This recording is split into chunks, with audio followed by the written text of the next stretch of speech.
கணேசமூர்த்தி வெங்கடாச்சலம் அவர்கள் வந்து நமக்கு புதியவராக இருந்தாலும் இவர் வந்து ஏற்கனவே பல மேடைகளில் பேசி வந்துட்டு இருக்கிறாரு.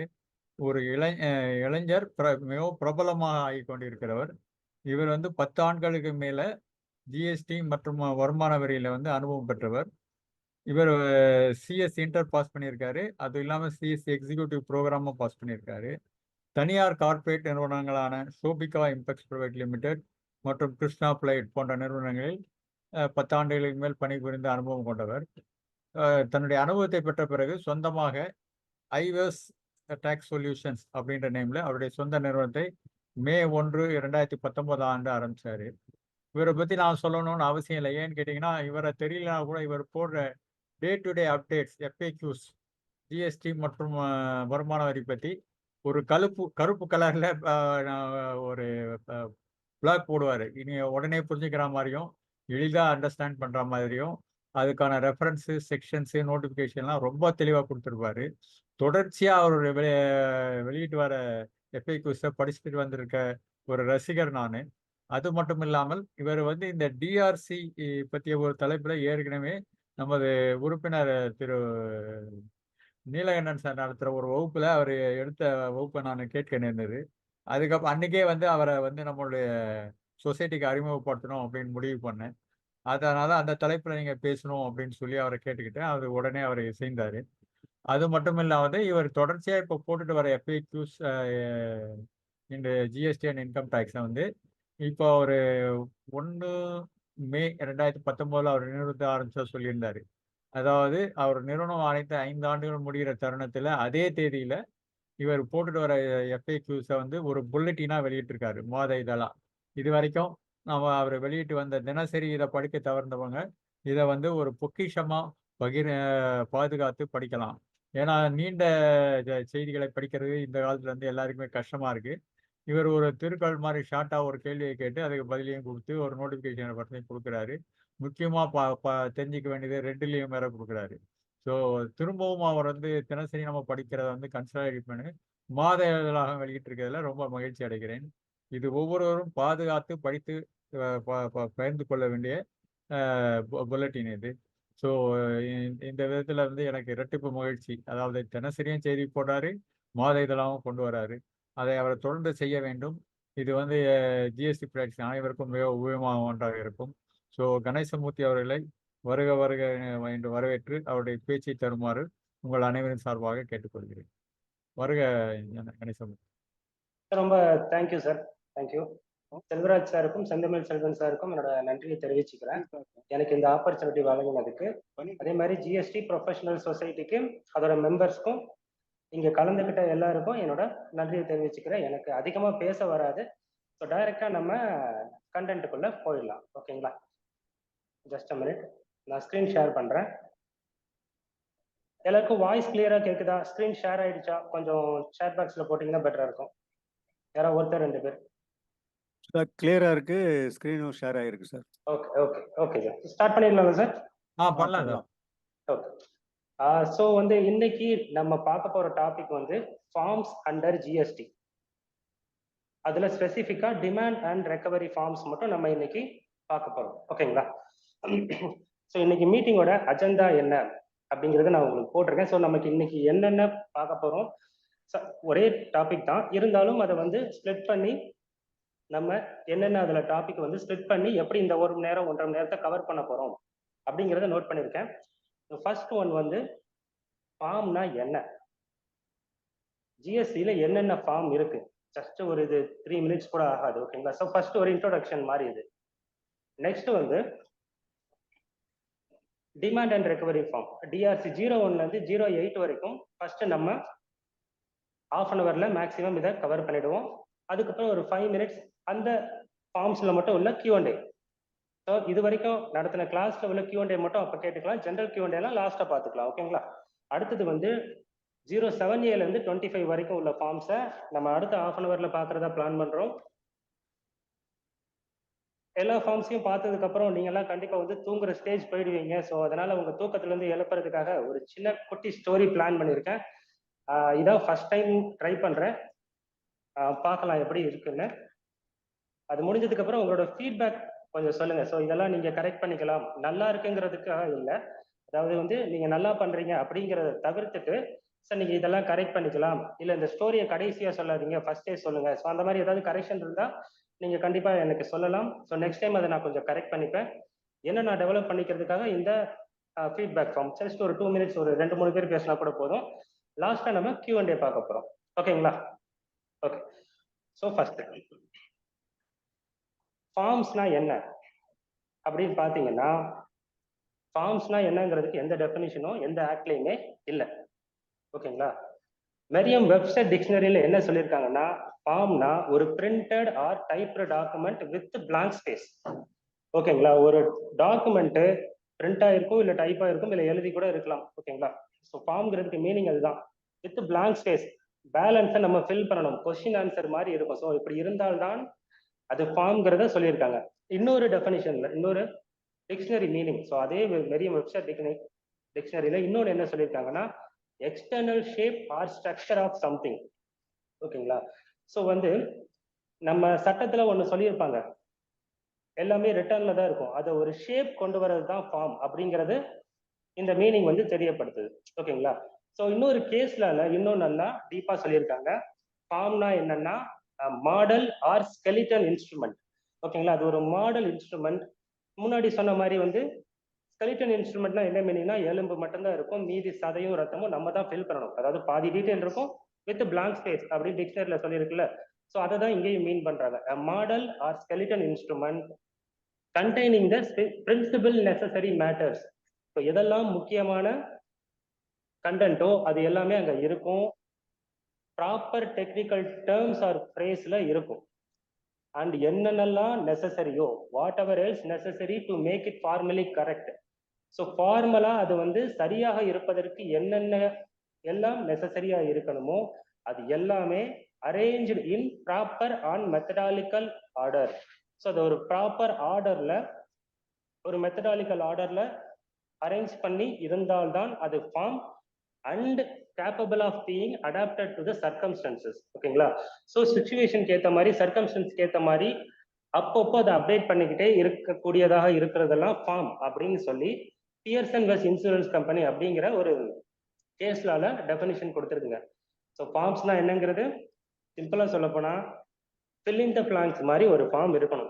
ஸோ கேள்வி கேட்டிருக்கலாம், பதில் சொல்ற மாதிரி இருக்கலாம். ஸோ அந்த மாதிரி தான். ஓகேங்களா? ஸோ இது வந்து ஜஸ்ட் ஒரு ரெஃபரன்ஸ்க்காக, இன்ட்ரோடக்ஷனுக்காக நான் எடுத்திருக்கேன். இப்போ ஜிஎஸ்டியில மொத்தம் எத்தனை ஃபார்ம் இருக்குன்னு பார்த்தீங்கன்னா, மொத்தம் 179 ஃபார்ம்ஸ் இருக்கு. ஓகேங்களா? ஸோ அப்பீல்ல 9 ஃபார்ம், அசஸ்மெண்ட்ல 18 ஃபார்ம். ஸோ அசஸ்மெண்ட் பார்த்தீங்கன்னா AS71 1ல இருந்து AS18 வரைக்கும் 18 ஃபார்ம்ஸ் இருக்கு.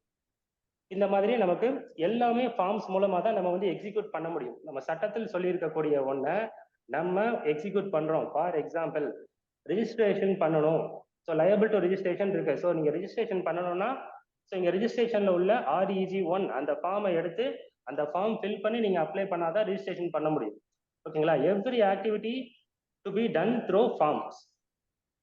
நம்ம இன்னைக்கு இந்த 179 ஃபார்ம்ல டிமாண்ட் அண்ட் ரெக்கவரி அப்படிங்கிற டாபிக்ல உள்ள 32 ஃபார்ம் தான் இப்ப நம்ம பார்க்க போறோம். ஓகேங்களா? ஸோ DRC 01ல இருந்து DRC 25 வரைக்கும் மொத்தம் 32 ஃபார்ம் இருக்கு. என்னடா 1ல இருந்து 25, 1 எப்படி கூட்டினாலும் 25 ஃபார்ம் தான் வருது, எப்படி 32ன்னு சொல்றீங்க அப்படின்னு கேட்டீங்கன்னா, சில இதுல 01A 1B 1C ஸோ இந்த மாதிரி அடிஷனலா ஒரு 7 ஃபார்ம் ஆட் ஆயிருக்கு. 07A 22A ஸோ இந்த மாதிரி ஃபார்ம்ஸ் இருக்கிறதுனால மொத்தம் 32 ஃபார்ம்ஸ் இருக்கு. நம்ம ஃபர்ஸ்ட் DRC 1ல இருந்து DRC 8 வரைக்கும் நம்ம ரெகுலரா எல்லாருமே ஹேண்டில் பண்ணிக்கக்கூடியது இல்ல கேள்விப்பட்டிருக்கக்கூடியது எல்லாருக்குமே வந்திருக்கும். ஸோ DRC 01ல இருந்து 8 வரைக்கும் ஒரு ஃபார்ம் கூட தெரியாத ஒரு கன்சல்டன்ட்டோ இருக்க வாய்ப்பே கிடையாது. ஸோ ஃபர்ஸ்ட் எல்லாருக்கும் தெரிஞ்ச DRC 1ல இருந்து DRC 8 வரைக்கும் நம்ம இப்ப பார்க்க போறோம். DRCனா என்னன்னா demand and recovery certificate. So இதான் அதோட அப்ரிவேஷன். ஓகேங்களா? So first DRC 1. DRC 1 என்னன்னா summary of show cause notice. So நீங்க பாத்தீங்கன்னா இந்த DRC எல்லாத்துலயுமே பாத்தீங்கன்னா சம்மரி அப்படிங்கிற கான்செப்ட் தான் இருக்கும். ஸோ இது எதுவுமே இது நோட்டீஸ் கிடையாது, இது ஆர்டர் கிடையாது. So notice in original, order in original தனியா உங்களுக்கு இஷ்யூ பண்ணுவாங்க, சர்வ் பண்ணுவாங்க. இது அதோட சம்மரி தான். ஓகேங்களா? இதன் மூலமாக நமக்கு ஆன்லைன்ல அப்லோட் பண்ணால் மட்டும்தான் அது வேலிட் அப்படிங்கிற கான்செப்டும் இருக்கு. Okay, so first TRC 01. TRC 01 as per rule 102 sub rule 2 படி இஷ்யூ பண்றாங்க. இது எப்போ வரும்னா செக்ஷன் 63 படி இஷ்யூ பண்றாங்க. ஓகேங்களா? ரூல் 142 1A படி பாத்தீங்கன்னா மற்ற எல்லா செக்ஷன் 52 73 74 122 இருந்து 130 வரைக்கும் ஸோ இந்த செக்ஷன்ல உள்ள எல்லா டிஃபால்ட்டுக்கும் சோகாஸ் நோட்டீஸ் இஷ்யூ பண்றாங்க. நம்ம டீப்பா இந்த செக்ஷன்லாம் என்னென்னங்கிறத நம்ம உள்ள போக போறது இல்லை. ஏன்னா நம்ம டாபிக் வந்து இன்னைக்கு டிஆர்சி ஃபார்ம்ஸ் மட்டும்தான். ஓகேங்களா? ஸோ டிஆர்சி 1 பத்தி மட்டும் பேசணும்னாலே வந்து நம்ம 1 hour பேசணும். ஸோ அந்த மாதிரி டாபிக்லாம் இருக்கு. நம்ம இன்னைக்கு பார்க்க போறது various forms under DRC. Okay, so இந்த 2 ரூல் படி டிஆர்சி 01 இஷ்யூ பண்ணுவாங்க. டிஆர்சி 01 தான் சோகாஸ் நோட்டீஸ். 15 நாள், அதுக்கு ரிப்ளை பண்றதுக்கு டைம் லிமிட் வந்து 15 நாள் ஆர் 30 நாள். நிறைய கேஸ்ல 30 நாள் டைம் கொடுக்கணும்னு சொல்லி ஜட்ஜ்மெண்ட் இருக்கு. பட் இன்னமும் ஆஃபீஸர்ஸ் நிறைய பேர் 15 நாள் தான் கொடுக்குறாங்க. ஸோ நீங்க அதுல என்ன டைம் இருக்கோ அந்த டைம் லிமிட்குள்ள நீங்க ரிப்ளை பண்ணிடுங்க. இல்லைன்னா உங்களுக்கு ஆர்டர் இஷ்யூ பண்ணிடுவாங்க. ஓகேங்களா? ஸோ சோகாஸ் நோட்டீஸ் எதனால இஷ்யூ பண்ணலாம்? மொத்தம் 3 ரீசன் தான். இந்த 3 ரீசன் இருந்தால் கண்டிப்பாக உங்களுக்கு சோகாஸ் நோட்டீஸ் வரும். Tax not paid or short paid. Tax கட்டலை இல்லை கம்மியாக கட்டியிருக்கீங்க. Tax erroneously refund. So refund வந்து தப்பா வாங்கியிருக்கீங்க அப்படிங்கிற பட்சத்தில் உங்களுக்கு சோகாஸ் நோட்டீஸ் இஷ்யூ பண்ணுவாங்க. அடுத்தது ITC wrongly availed or utilised. So ITC தப்பா அவைல் பண்ணியிருந்தாலும் யூட்டிலைஸ் பண்ணியிருந்தாலும் ஸோ இந்த 3 ரீசனுக்காக மட்டும்தான் சோகாஸ் நோட்டீஸ் இஷ்யூ பண்றாங்க. ஓகேங்களா? அடுத்து ஒரு சோகாஸ் நோட்டீஸ்ல என்னென்னலாம் இருக்கணும், அதோட சோகாஸ் நோட்டீஸோட கண்டென்ட்ஸ் என்னென்னு பாத்தீங்கன்னா first reference number and date இருக்கணும். ஓகேங்களா?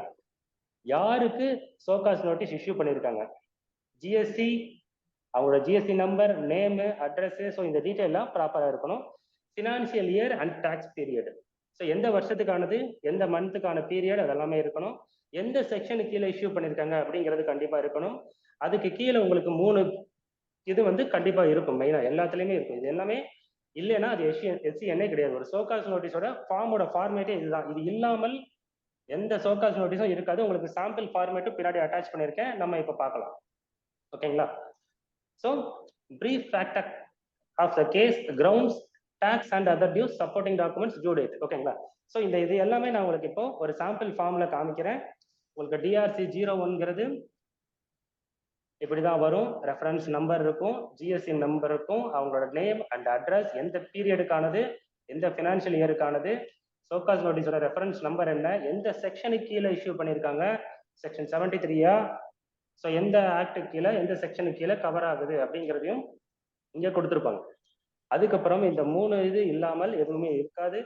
Brief fact of the case. So என்ன ஃபேக்ட்ல இதை இஷ்யூ பண்ணியிருக்காங்கன்னு பிரீஃப் கொடுத்துருப்பாங்க. கிரவுண்ட்ஸ், என்ன கிரவுண்ட்ஸ்ல இந்த சோகாஸ் நோட்டீஸ் இஷ்யூ பண்ணியிருக்கு, சில வந்து டாக்ஸ் அண்ட் டியூஸ் என்ன அப்படிங்கிறதும் இருக்கும். ஓகேங்களா?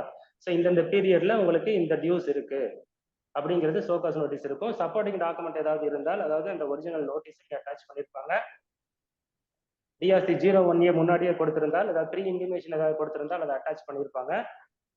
பர்சனல் ஹியரிங் டீட்டெயில் இங்க இருக்கும். ஸோ ஒரு சோகாஸ் நோட்டீஸ்னு எடுத்துட்டீங்கன்னா இதுல உள்ள எல்லா கண்டென்ட்டும் இருக்கணும், இருந்தால்தான் அது show cause notice.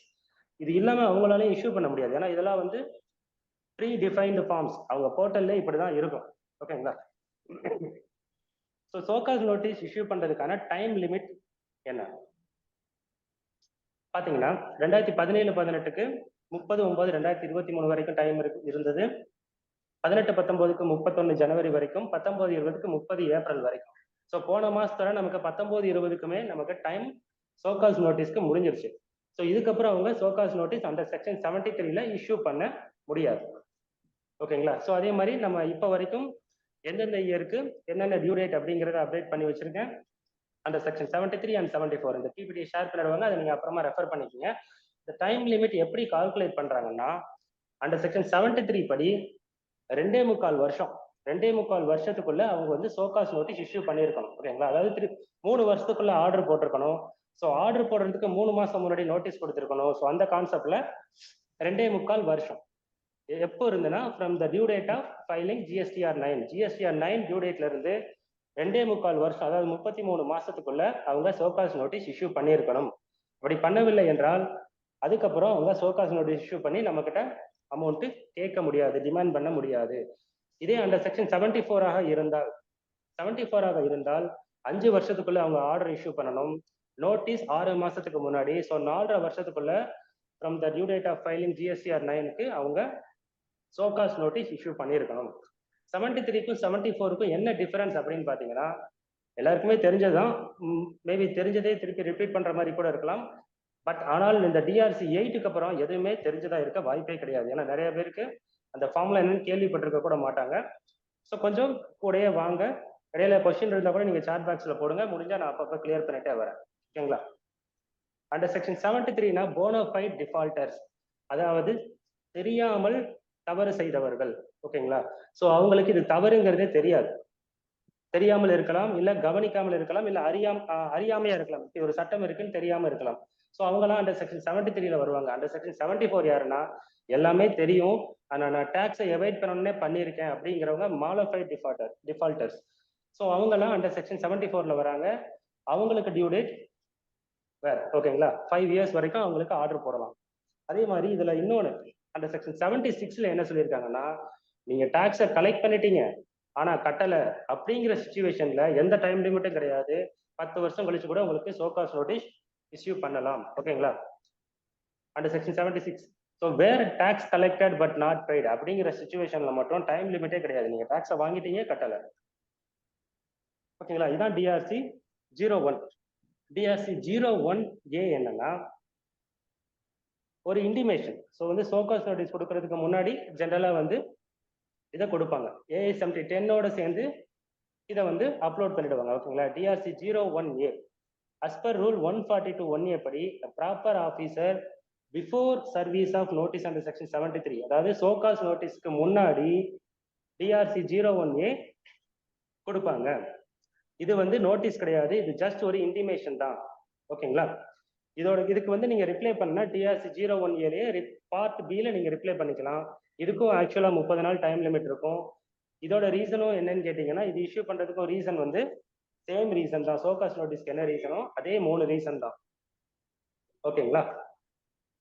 So DRC 01A ஒரு சாம்பிள் ஃபார்மேட் இங்க அட்டாச் பண்ணியிருக்கேன். சேம் தான், சேம் கண்டென்ட் தான். DRC 01ல என்ன கண்டென்ட்டோ அதே மாதிரி தான். பார்ட் A மட்டும் நமக்கு இஷ்யூ பண்ணிடுவாங்க. நம்ம கொடுக்க வேண்டிய ரிப்ளை நம்ம இந்த மாதிரி நம்ம கொடுத்த ரிப்ளை இந்த மாதிரி பார்ட் Bன்னு சொல்லி டவுன்லோட் ஆகும். ஓகேங்களா? So DRC 01A. DRC 01A எனக்கு ஒரு டவுட் இருக்கு.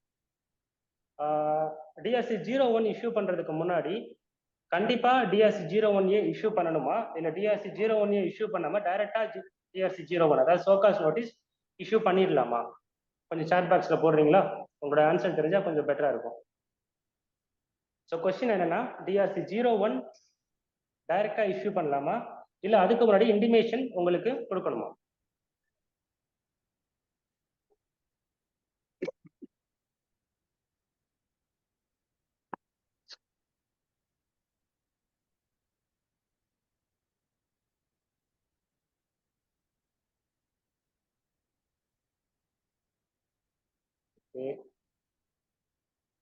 ஓகே, ரெண்டு ஆன்சரும் கலந்து வருது.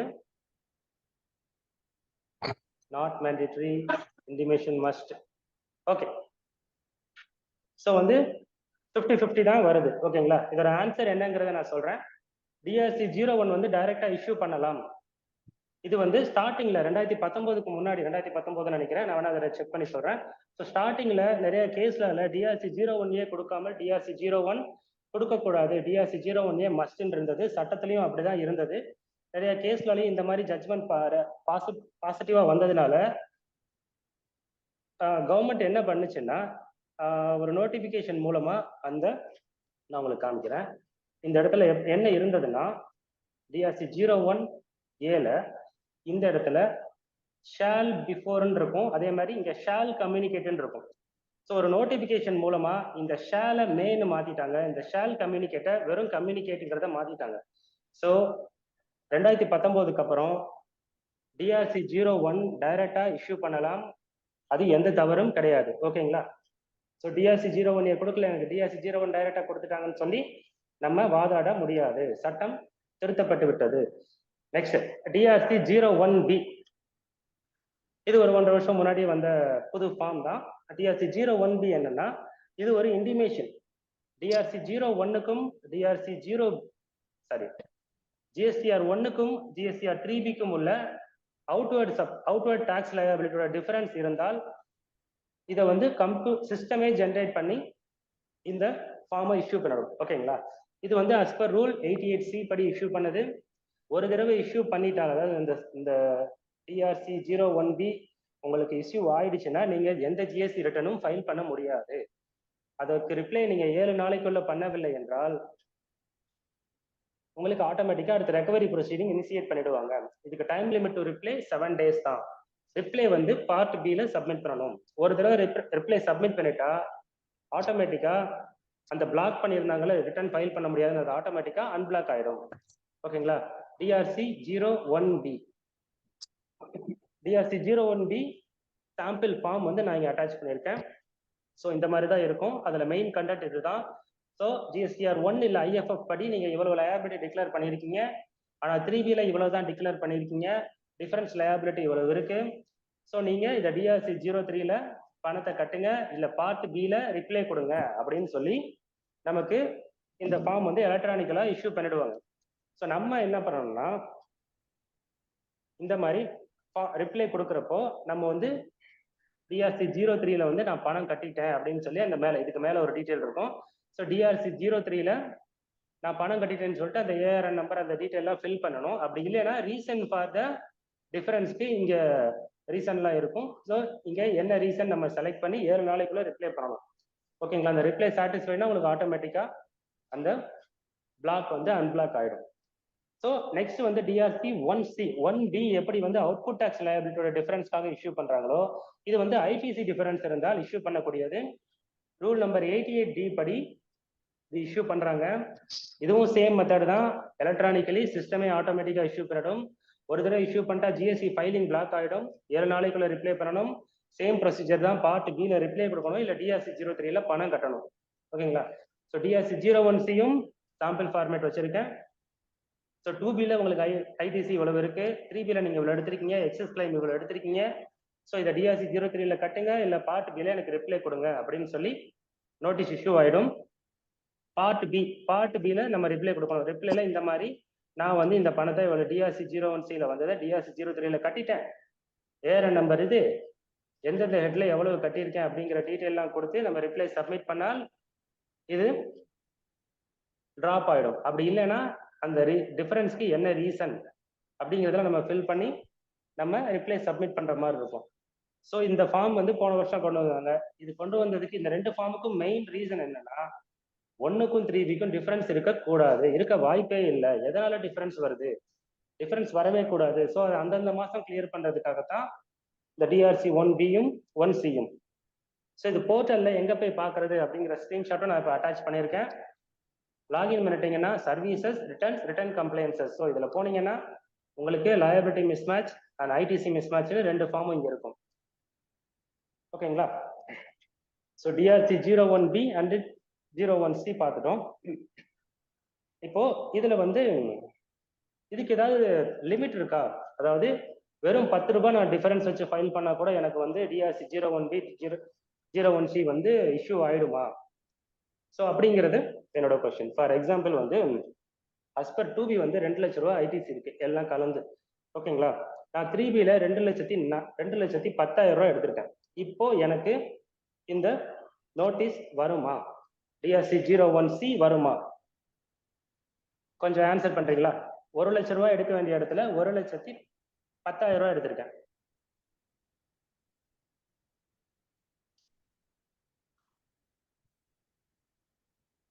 Yes, yes, no, yes, minimum 50K, 25 lakhs. Okay. Yes.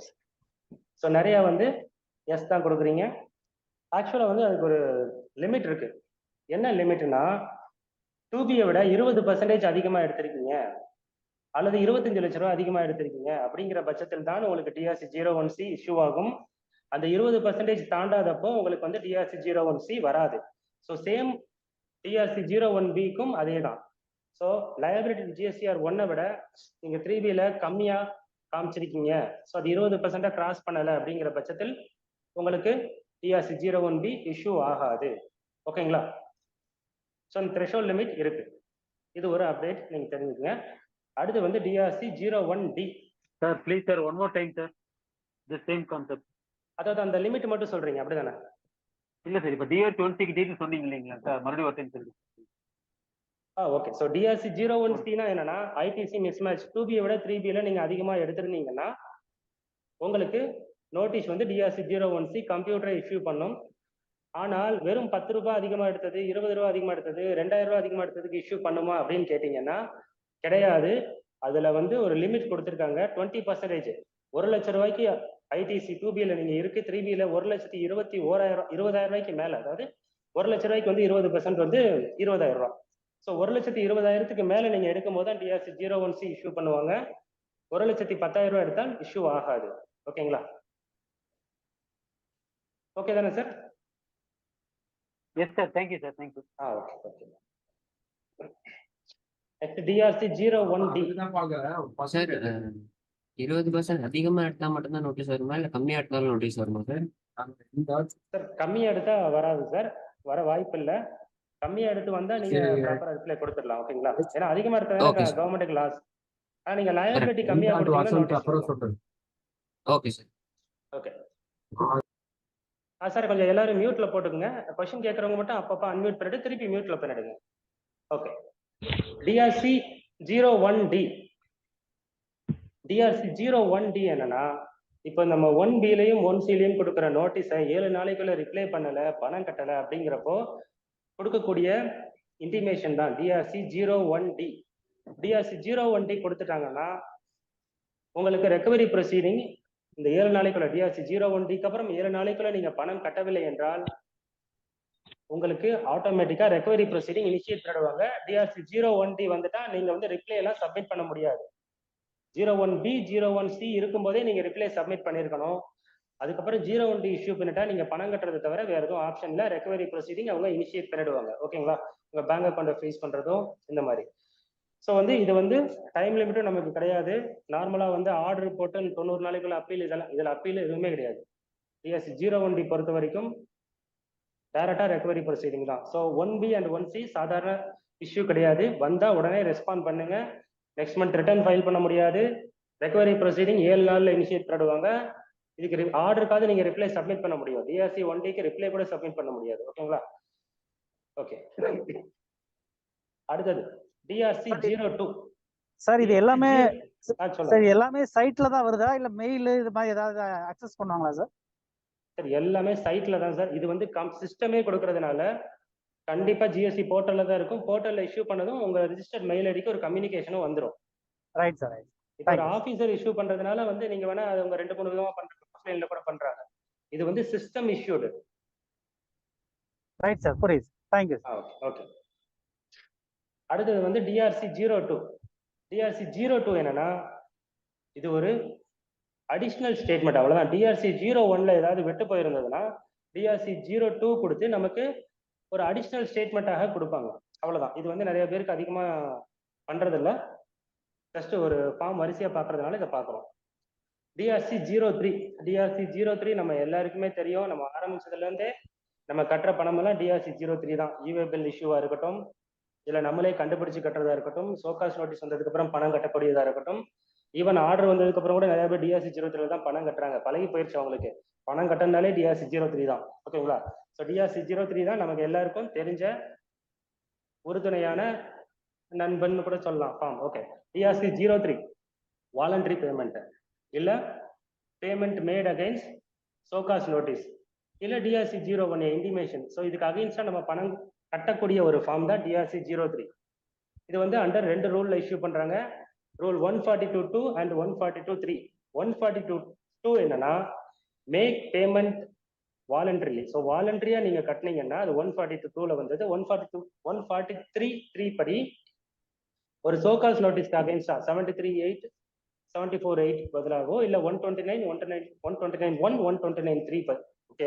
இந்த 73, 74ங்கிறதுக்கு 30 நாள் டைம் இருக்கு. இது நமக்கு ரெகுலரா வரக்கூடிய சோகாஸ் நோட்டீஸ். அதாவது ஷார்ட் பெய்டு, நம்ம முன்னாடியே சொன்ன மாதிரி எரனியஸ் ரீஃபண்ட் ரிசீவ்டு. ஸோ இதெல்லாம் நமக்கு 30 நாள் டைம் இருக்கு. இந்த அண்டர் செக்ஷன் 129 என்னன்னா, உங்களுக்கு வந்து கன்சைன்மெண்ட் மூவ் ஆயிருக்கும் போது ஒரு இவே பில்ல ப்ராப்ளம் இருக்கும்போது உங்களுக்கு பிடிச்சு அவங்க ஒரு சோகாஸ் நோட்டீஸ் கொடுத்தால் நீங்க வித்தின் 7 டேஸ்க்குள்ள கட்டணும். ஓகேங்களா, இதுதான் இந்த 2 டிஃபரன்ஸ். ஆனா மேக்ஸிமம் வந்து கட்டுனாதான் வண்டியை ரிலீஸ் பண்றாங்க. ஸோ நம்ம ஸ்பாட்ல தான் கட்டுற மாதிரி சுச்சுவேஷன்ல ப்ராக்டிக்கலா இருக்கு. ஓகேங்களா. சார் இந்த 7 டேஸ்ல கட்டுறது டிஆர்ஜி 03ல கட்டுறதா டிஆர்ஜி 07ல கட்டுறதா? சார் அது வந்து வாலண்டரியா கட்டினீங்கன்னா டிஆர்சி 03, அகைன்ஸ்ட் ஆர்டர் கட்டினீங்கன்னா, அதாவது இங்க வந்து அகைன்ஸ்ட் சோகாஸ் நோட்டீஸ் கொடுத்தே கட்டினீங்கன்னா டிஆர்சி 03 தான். ஓகேங்களா. இல்ல டிஆர்ஜி 03ல இப்ப கட்டினா அப்பீல் போக முடியலங்கிற ப்ராப்ளம் வருதா? ஆமா சார், அப்பீல் போக முடியாது. நீங்க வந்து அகைன்ஸ்ட் ஆர்டர் கட்டினாதான், அவங்கள ஆர்டர் இஷ்யூ பண்ண சொல்லிட்டு ஆர்டருக்கு நீங்க பணம் கட்டிட்டு வேணா அப்பீல் போலாம். அதுவும் ப்ரீ டெபாசிட் 25% கட்டினா கூட சொல்லுங்க. இப்ப இவேபிள் டிஸ்பியூட்ல செக்ஷன் 129(3)ல வந்து பெனால்டி ப்ரொசீடிங் இனிஷியேட் பண்றாங்க. அப்ப நம்ம கட்டும் போது நம்ம அப்பீல் போறதா இருந்தா இப்ப டிஆர்ஜி 07 தானே கட்டணும். அவங்கள்ட்ட டிஆர்சி 07 வாங்கணும். வாங்கிட்டு நீங்க 25% ப்ரீ டெபாசிட் பண்ணிட்டு நீங்க அப்பீல் போகலாம். ஃபுல் அமௌண்ட்டை கூட கட்டணும்னு அவசியம் இல்லை. 25% ப்ரீ டெபாசிட், பேங்க் கேரண்டி, இந்த மாதிரி 2-3 ஆப்ஷன்ஸ் இருக்கு. நான் அதுல அதிக எக்ஸ்பர்ட் இல்லை, ஏதோ படிச்சதை வச்சுதான் சொல்றேன். நம்ம செந்தமிழ் செல்வன் சார் நேற்று கூட இந்த கிளாஸ் தான் எடுத்தாருன்னு நினைக்கிறேன். நம்ம லாஸ்டா Q&A சார்ட்ட கூட கேட்கலாம், எனக்கும் அப்டேட் கிடைச்ச மாதிரி இருக்கும். ஓகேங்களா சார்? Okay okay. இல்ல கரெக்ட் தான் கோபாலகிருஷ்ணன், நீங்க சொல்றது கரெக்ட் தான். டிஆர்சி 03 இஷ்யூ பண்ணியிருந்தா we cannot go for appeal. TRC 07 issue பண்ணியிருந்தா மட்டும்தான் போக முடியும். டிஆர்சி 07ங்கிறது ஆபீசர் இஷ்யூ பண்ணக்கூடிய ஆர்டர் சார். ஓகேங்களா. டிஆர்சி 03ங்கிறது நம்ம வாலண்டரியா கட்டக்கூடியது. ஸோ நீங்க வாலண்டரியா கட்டிட்டு நீங்க போனீங்கன்னா, நீங்க தானே வாலண்டரியா கட்டினீங்க, இப்ப எதுக்கு ரீஃபண்ட் வரீங்கன்னு ஒரே கேள்விதான் கேட்பாங்க. ஓகேங்களா. ஸோ நீங்க அப்பீல் போகணும்னா கண்டிப்பா டிஆர்சி 03ல கட்டாதீங்க. ஓகேங்களா sir? Okay okay sir. Okay, next TRC 03 நம்ம போர்ட்டல்ல எப்படி அக்சஸ் பண்றது அப்படிங்கிறது சும்மா ஸ்கிரீன்ஷாட் வச்சிருக்கேன், ஒரு 30 செகண்ட் தான். சர்வீசஸ், யூசர் சர்வீசஸ், மை அப்ளிகேஷன்ல நம்ம போகணும். ஸோ அங்கே intimation of voluntary payment select பண்ணிட்டு நியூ அப்ளிகேஷன் ஆல்ரெடி பண்ணதை செக் பண்ணோம்னா சர்ச்சில் நம்ம போனோம்னா ஆல்ரெடி பண்ண ஸ்டேட்டஸ் இருக்கும். ஸோ நியூ அப்ளிகேஷன் கொடுத்தால் இந்த மாதிரி நம்ம டீட்டெயிலாம் வந்துடும். அதில் எந்த ரீசனுக்காக நீங்கள் பணம் கட்டுறீங்க ஸோ அப்படிங்கிறத சூஸ் பண்ணணும் ஃபர்ஸ்ட். ஓகேங்களா. ஸோ வாலண்டரியா நீங்கள் கட்டுறீங்கன்னா நீங்கள் வாலண்டரி செலக்ட் பண்ணிக்கலாம். அகைன் சோகாஸ் நோட்டீஸ்னா எஸ்சிஎன் செலக்ட் பண்ணணும். அடுத்து எந்த செக்ஷன் கீழே நீங்க கட்டுறீங்க, வாலண்டரியா கட்டுற எல்லாருமே 73(5) தான். எந்த ஃபினான்ஷியல் இயர், எந்த பீரியட் கட்டுறீங்க அப்படிங்கிறது நம்ம ஃபில் பண்ணி பண்ணக்கூடியதான். ஸோ இந்த டிஆர்சி 03 கட்டுறதுல மெயினா எல்லாரும் கட்டுறாங்க, கட்டிட்டு விட்டுடுறாங்க. ஸோ அதோட ஸ்டேட்டஸ் என்னன்னு பாத்தீங்கன்னா pending for action by tax officer. So அப்படின்னு தான் இருக்கும். ஓகேங்களா. ஸோ என்னை பொறுத்த வரைக்கும் டிஆர்சி 03 கட்டுனீங்கன்னா அதை டாக்குமெண்ட்டை எடுத்துட்டு போய் நீங்க ஆஃபீஸர்கிட்ட சப்மிட் பண்ணி அக்னாலேஜ்மெண்ட் டிஆர்சி 04ல வாங்கணும். ஓகேங்களா.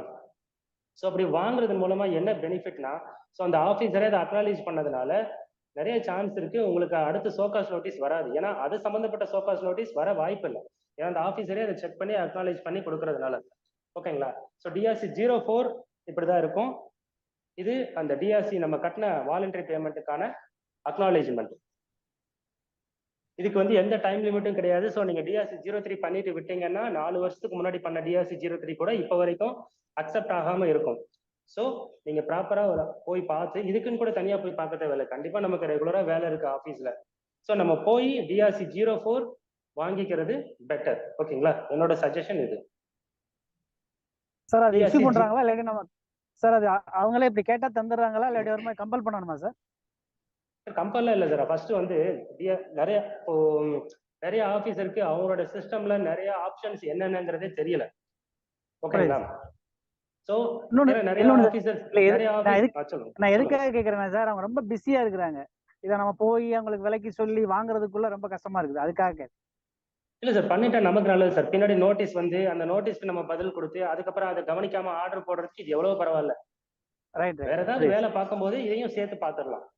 கண்டிப்பா சார். Thank you sir. இதுல அட்வான்டேஜ் என்னன்னா, நம்ம இதை கொடுத்தோம்னு வச்சுக்கோங்களேன், திருப்பி தேவையில்லாதெல்லாம் இன்னும் டீட்டெயில்ஸை கொண்டு வாங்க, அதை கொண்டு வாங்க, இதை கொண்டு வாங்கன்னு கொஸ்டின் நிறைய ஆஸ்க் பண்றாங்க சார். நமக்கு வேற ஆப்ஷன் இல்லையே சார், நம்ம வந்து இதுக்காக பணம் கட்டியிருக்கோம் அப்படிங்கிறத சொல்லி கொடுத்து நம்ம அக்னாலேஜ்மெண்ட் வாங்கினாதான் பெட்டர். ஏன்னா அப்பவே நமக்கு டிஆர்சி 05 கொடுத்துட்டாங்கன்னு வச்சுக்கோங்களேன், டிஆர்சி 04 கொடுத்துட்டாங்கன்னு வச்சுக்கோங்களேன், திருப்பி நோட்டீஸ் போட்டா நம்ம இந்த நீங்களே அக்னாலேஜ்மெண்ட் கொடுத்துட்டீங்க, ஸோ அந்த ஆஃபீஸர் திருப்பி கொஸ்டின் பண்ற மாதிரி இருக்கும்.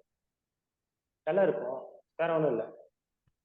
ஸோ நம்மளே வந்து சொல்லுங்க. ஆபீசருக்கு டைம் லிமிட் இல்லையா சார்?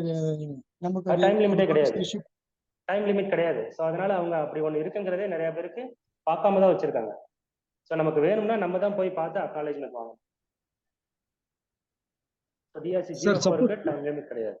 சொல்லுங்க சார், சப்போஸ் டிஆர்சி 3 கட்டின உடனே பேமெண்ட் அக்னாலஜ்மெண்ட் வாங்கிடலாமா, இல்ல அது ஏதாவது டைம் லிமிட் இருக்கா?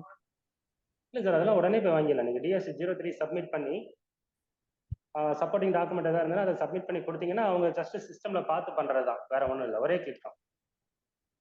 ஆன் டைம் கொடுத்துருவாங்களா சார்? இல்லை சார், அவங்க கிளிக் பண்ணா உங்க சிஸ்டம்லேயே வந்துடும், ஜிஎஸ்டி போர்ட்டல்லே வந்துடும். Okay sir, thank you sir. அவங்க கையில தனியா கொடுக்கறது இல்லை, நீங்க தனியா எதுவும் வாங்க தேவையில்லை. ஸோ இந்த மாதிரி நீங்க நான் பண்ணியிருக்கேன் மேடம், இந்த அக்னாலேஜ்மெண்ட் டிஆர்சி 04 கொடுங்கன்னா அவங்க அதை செக் பண்ணி பார்த்துட்டு ஒரு கிளிக் பண்ணா உங்க ஜிஎஸ்டி போர்ட்டல்ல மெயில்ல வந்துடும். ஓகேங்களா? Okay sir, okay, thank you. அவங்க கிட்ட தனியா எதுவும் வேலை வாங்க தேவையில்லை, பட் நம்ம வாங்கி வச்சுக்கிறது பெட்டர். ஏன்னா நீங்க பிரிண்ட் எடுத்து கொடுங்கன்னா அவங்களுக்கு அது ஒரு வேலை தான், எக்ஸ்ட்ரா ஒரு வேலை தான். ஓகே. டிஆர்சி 05 என்னன்னா intimation of conclusion of proceeding. So வந்து நீங்க ஒரு சோகாஸ் நோட்டீஸ் வந்தது, டிஆர்சி 03 பணம் கட்டிட்டீங்க அப்படின்னு சொல்லி அந்த ஆஃபீஸர் கொடுத்தீங்கன்னா அவர் அதை அக்னாலேஜ் பண்ணிட்டு டிஆர்சி 04 இஷ்யூ பண்ணிட்டு டிஆர்சி 05 இஷ்யூ பண்ணிடுவாங்க. இதெல்லாம் முடிச்சுக்கலாங்க, நீங்க பணம் கட்டிட்டீங்க, ஸோ ஐ எம் சாட்டிஸ்ஃபைடு, இல்லை நீங்க ரிப்ளை கொடுத்துட்டீங்க ஐ எம் சாட்டிஸ்ஃபைடு அப்படிங்கிறப்போ அவர் டிஆர்சி 05 இஷ்யூ பண்ணுவாரு.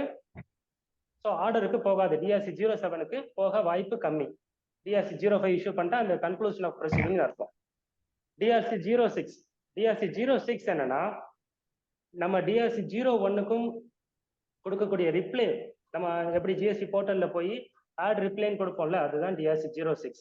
ஸோ நீங்க ரிப்ளை கொடுத்து ஆல்ரெடி நிறைய பேர் ரிப்ளை கொடுத்துருப்பீங்க, அந்த ஃபார்மை எடுத்து பார்த்தீங்கன்னா மேலே கிளியரா டிஆர்சி 06 போட்டிருக்கோம். இது வந்து எப்படி அசஸ் பண்ணணுங்கிறது services, user services, notice and ஆர்டர்ஸ்ல போயிட்டு நம்ம எந்த சோகாஸ் நோட்டீஸோ அதை செலக்ட் பண்ணி ரிப்ளைஸ்ல ஆட் ரிப்ளை கொடுத்தோம்னா நம்ம அந்த ரிப்ளையை சப்மிட் பண்ணக்கூடிய ஃபார்ம் வரும். அந்த ஃபார்ம் இப்படிதான் இருக்கும். ஓகேங்களா? So TRC 06 reply to the show cause notice. அடுத்தது வந்து டிஆர்சி 07. சம்டைம்ஸ் டிஆர்சி 06 அந்த பர்சனல் ஹியரிங் வந்து இன்டிமேஷன் ஆக மாட்டேங்குது. அது அந்த ஆஃபீஸர் செலக்ட் பண்றதை பொறுத்து சார், அது அவர் கொடுக்கறது தான். டிஆர்சி 01 அவர் இஷ்யூ பண்ணும்போதே அவர் வந்து அந்த பர்சனல் ஹியரிங் நம்ம பார்த்தோம்ல, டிஆர்சி 01ல ஒரு கண்டென்ட்ஸ் என்னென்ன இருக்கணுங்கிறது. ஸோ அதுல அந்த ஒரு பர்சனல் ஹியரிங் நோன் கொடுத்துருந்தா உங்களுக்கு ரிப்ளைலேயே நோன் தான் வரும். ஸோ அதுதான் பிரச்சனை. டிஆர்சி 01 06 வந்து இன்டர்லிங்க்டு. டிஆர்சி 01ல ஒரு பர்சனல் ஹியரிங் எஸ்ன்னு கொடுத்துருந்தா இங்க கண்டிப்பா ஓப்பன் ஆகும். ஓகேங்களா சார்? ஓகே. ஸோ டிஆர்சி 07 நம்ம எல்லாருக்குமே பெரிய பிரச்சனை, சம்மரி ஆஃப் ஆர்டர். ஓகேங்களா? ஸோ ரூல் 101, 102, 103 கிடையாது, 103 அண்ட் 142(5) படி இஷ்யூ பண்றாங்க. இந்த ரூல் படி ஆக்சுவலா ஏஎஸ்எம்டி 13, 14, 15, 16 எது பண்ணாலும் டிஆர்சி 07 அட்டாச் ஆகி வந்துருது. அப்படி இல்லைன்னா ஆல்ரெடி இஷ்யூ பண்ண சோகாஸ் நோட்டீஸ்க்கு அகைன்ஸ்டா ஆர்டர் இஷ்யூ பண்றாங்க. ஸோ இந்த ரெண்டு கான்செப்ட் தான். ஏஎஸ்எம்டி வரப்பே நமக்கு ஆர்டரும் அட்டாச் ஆகி வந்துடும் டிஆர்சி 07ல. இல்லை சோகாஸ் நோட்டீஸ் இஷ்யூ பண்ணி நம்ம ரிப்ளை சப்மிட் பண்ணலைனாலோ இல்லை ரிப்ளை சாட்டிஸ்ஃபைடா இல்லைனாலோ டிஆர்சி 07ல ஆர்டர் இஷ்யூ பண்ணுவாங்க. டிஆர்சி 07 இஷ்யூ பண்ணிட்டா அது நோட்டீஸ் ஃபார் ரெக்கவரியாக கருதப்படும். ஸோ தனியாக ஒரு ரெக்கவரிக்கு எந்த நோட்டீஸும் கொடுக்க தேவையில்லை. டிஆர்சி 07 கொடுத்து 90 நாளைக்குள்ள நீங்க அப்பீல் போகவில்லை, இல்லை பணம் கட்டவில்லை என்றால் ரெக்கவரி ப்ரொசீடிங் இனிஷியேட் பண்ணிடலாம். பெனால்டி அந்த செக்ஷன் 73 படி 10% or 10,000 whichever is higher. ஓகேங்களா? சோகாஸ் நோட்டீஸ் இஷ்யூ பண்ணி 30 நாளைக்குள்ள பணம் கட்டலை என்றால் ஆர்டர்ல இந்த பெனால்ட்டியை போட்டு உங்களுக்கு கொடுத்துருவாங்க. அந்த செக்ஷன் 74 படி ஆர்டர் இஷ்யூ பண்ணதுக்கு அப்புறம் 50% பெனால்ட்டி. ஓகேங்களா? ஸோ டிஆர்சி 07ல எதனால இஷ்யூ பண்றாங்க சார்? ஒரு டவுட் சார். சொல்லுங்க மேடம். சார், இப்போ இந்த டிஆர்சி 07 அப்புறம் ஏஎஸ்எம்டி 13 இருக்குல்ல சார், இப்போ ஒரு கிளைண்ட்டுக்கு வந்து டிஆர்சி 07 கொடுக்கல. ஆனா ஏஎஸ்எம்டி 13 மட்டும் கொடுத்துருக்காங்க. இப்போ இது எப்படி சார் இது? டிஆர்சி 07 கொடுக்காம இருக்க வாய்ப்பு இல்லை மேடம். நீங்க என்ன பண்றீங்கன்னா ம். லாகின் பண்ணிட்டு சர்வீசஸ் லெட்ஜர் அவுட்ஸ்டாண்டிங் டிமாண்ட் அதுல போய் பாருங்க, டிமாண்ட் இருக்கா இல்லையா. ஓ, அங்க பாக்கல சார். இது மட்டும் தான் நோட்டீஸ்ல மட்டும் பார்த்தோம். செக் இப்போ அது பண்ணிக்கங்க. இப்போ ஆகஸ்ட்ல கொடுத்துருக்காங்க சார். அது நம்ம இப்பதான் பாக்குறோம். கிளைண்ட் இப்பதான் வந்திருக்காங்க நம்மளுக்கு. சோ இப்போ அவங்களுக்கு எப்படி சார் பண்றது? August 2023 madam. ஆமா. 30 நாளைக்குள்ள அவங்க ரிட்டர்ன் ஃபைல் பண்ணணும். அவங்க 1 திருப்பி பண்ணிட்டாங்களா இல்லையா? அது வந்து எப்படின்னா 1-3 பண்ணியாச்சு. ஏன்னா இப்போ அதுக்கு டிஓசி அந்த 01A 1B எல்லாம் அதுக்கப்புறம் தானே வந்துச்சு. ஜூலைல தானே வந்துச்சு. இது அதுக்கு முன்னாடியே வந்ததுனால அந்த 1 பண்ணிட்டாங்க, 1-3 பண்ணிட்டாங்க. பட் இப்போ நோட்டீஸ் 1-3 பண்ணியாச்சு. எப்போ ஃபைல் பண்ணாங்க? 30 நாளைக்குள்ள பண்ணாங்களா 30 நாளைக்கு மேல பண்ணாங்களா? அது செக் பண்ணும் சார். அது செக் மட்டும் பண்ண 30 பாக்குறேன். நாளைக்குள்ள பண்ணியிருந்தா ஆட்டோமேட்டிக்கா டிராப் ஆயிடும். அப்படி டிராப் ஆகலன்னா கிரீவன்ஸ் ரைஸ் பண்ணுங்க. 30 நாளைக்கு மேல பண்ணினால் 6 மாசத்துக்குள்ள நீங்க அந்த ஆபீசரை பார்த்து அதை டிராப் பண்ணிருக்கணும். இப்போ சரிங்க வந்து சார். நமக்கு டைம் லிமிட் கிராஸ் ஆயிடுச்சு. அந்த ஆபீசரும் டிராப் பண்ண முடியுமான்னு தெரியல. ட்ரை சரி. பண்ணி பாருங்க. ஆ. அந்த டிமாண்ட் இருக்கான்னு பாருங்க. டிமாண்ட் ம். இல்லைன்னா கூட பிரச்சனை இல்லை. டிமாண்ட் இருந்தால் உங்களுக்கு ரெக்கவரி ப்ரொசீடிங்கே இனிஷியேட் பண்ணியிருப்பாங்க. ஸோ அதை செக் பண்ணி ஓகே சார். பாத்தீங்கன்னா தான் அடுத்த ஸ்டெப் பார்க்க முடியும். அப்படி சப்போஸ் எல்லாமே டைம் பார் ஆயிடுச்சுன்னா என்ன ஆப்ஷன் சார் அதுக்கு? ஒரு ஆப்ஷன் இல்லை மேடம். என்கிட்ட 2 கேஸ் இப்படிதான் இருக்கு. அப்பீல் போயிருக்கேன், அப்பீலும் ரிஜெக்ட் பண்ணிட்டாங்க. ஓகே. ஸோ வேற ஏதாவது ப்ரொசீட் பண்ணணும். ஓகேங்களா? Okay sir. Thank you sir. Thank you. வேணும்னா அந்த ஆபீசர்கிட்ட கேட்டு பாருங்க. ஹைகோர்ட்ல அப்பீல் ஃபைல் பண்ணலாம். ஒரு செகண்ட் இருங்க. அந்த ஆபீசர் வந்து ஹைகோர்ட் போலாம் சார், ஹைகோர்ட் போலாம். இல்ல சார், ஹைகோர்ட் போனாலும் உங்களுக்கு 5 லட்சம் இருந்தா தான் எடுக்கிறாங்க மினிமம் டிமாண்ட். வெறும் 50,000 நீங்க ஹைகோர்ட் போறது கஷ்டம் சார். அட்வொகேட்டே எடுக்க மாட்டேங்கிறாங்க. அந்த மாதிரி சிச்சுவேஷன் இருக்கிறப்ப என்ன பண்ணலாம்னா சார் ஆபீசரே கூட வந்து பாத்தீங்கன்னா அது ஒண்ணு இல்ல ஆட்டோமேட்டிக்கா கேன்சல் ஆயிடுன்னு சொல்றாங்க. பட் ஆனா ஸ்டில் எனக்கு டிமாண்ட்ல ஷோ ஆயிட்டு இருக்கு. நான் வித்தின் 30 days ரிட்டர்னும் ஃபைல் பண்ணிட்டேன். வித்தின் 30 days பண்ணிட்டீங்க. அப்ப ஆகலைன்னா நீங்க கிரீவன்ஸ் ரைஸ் பண்ணுங்க. இப்போ வந்து 60 days சார். அக்டோபர் 2023 வந்து 60 days டைம் இருக்கு. ஓகேங்களா? அவங்க ஆகஸ்ட்னு சொன்னதுனால 30 days சொன்னேன். இப்போ 60 days டைம் இருக்கு. டிராப் ஆகலைன்னா நீங்க கிரீவன்ஸ் ரைஸ் பண்ணுங்க இமிடியேட்டா.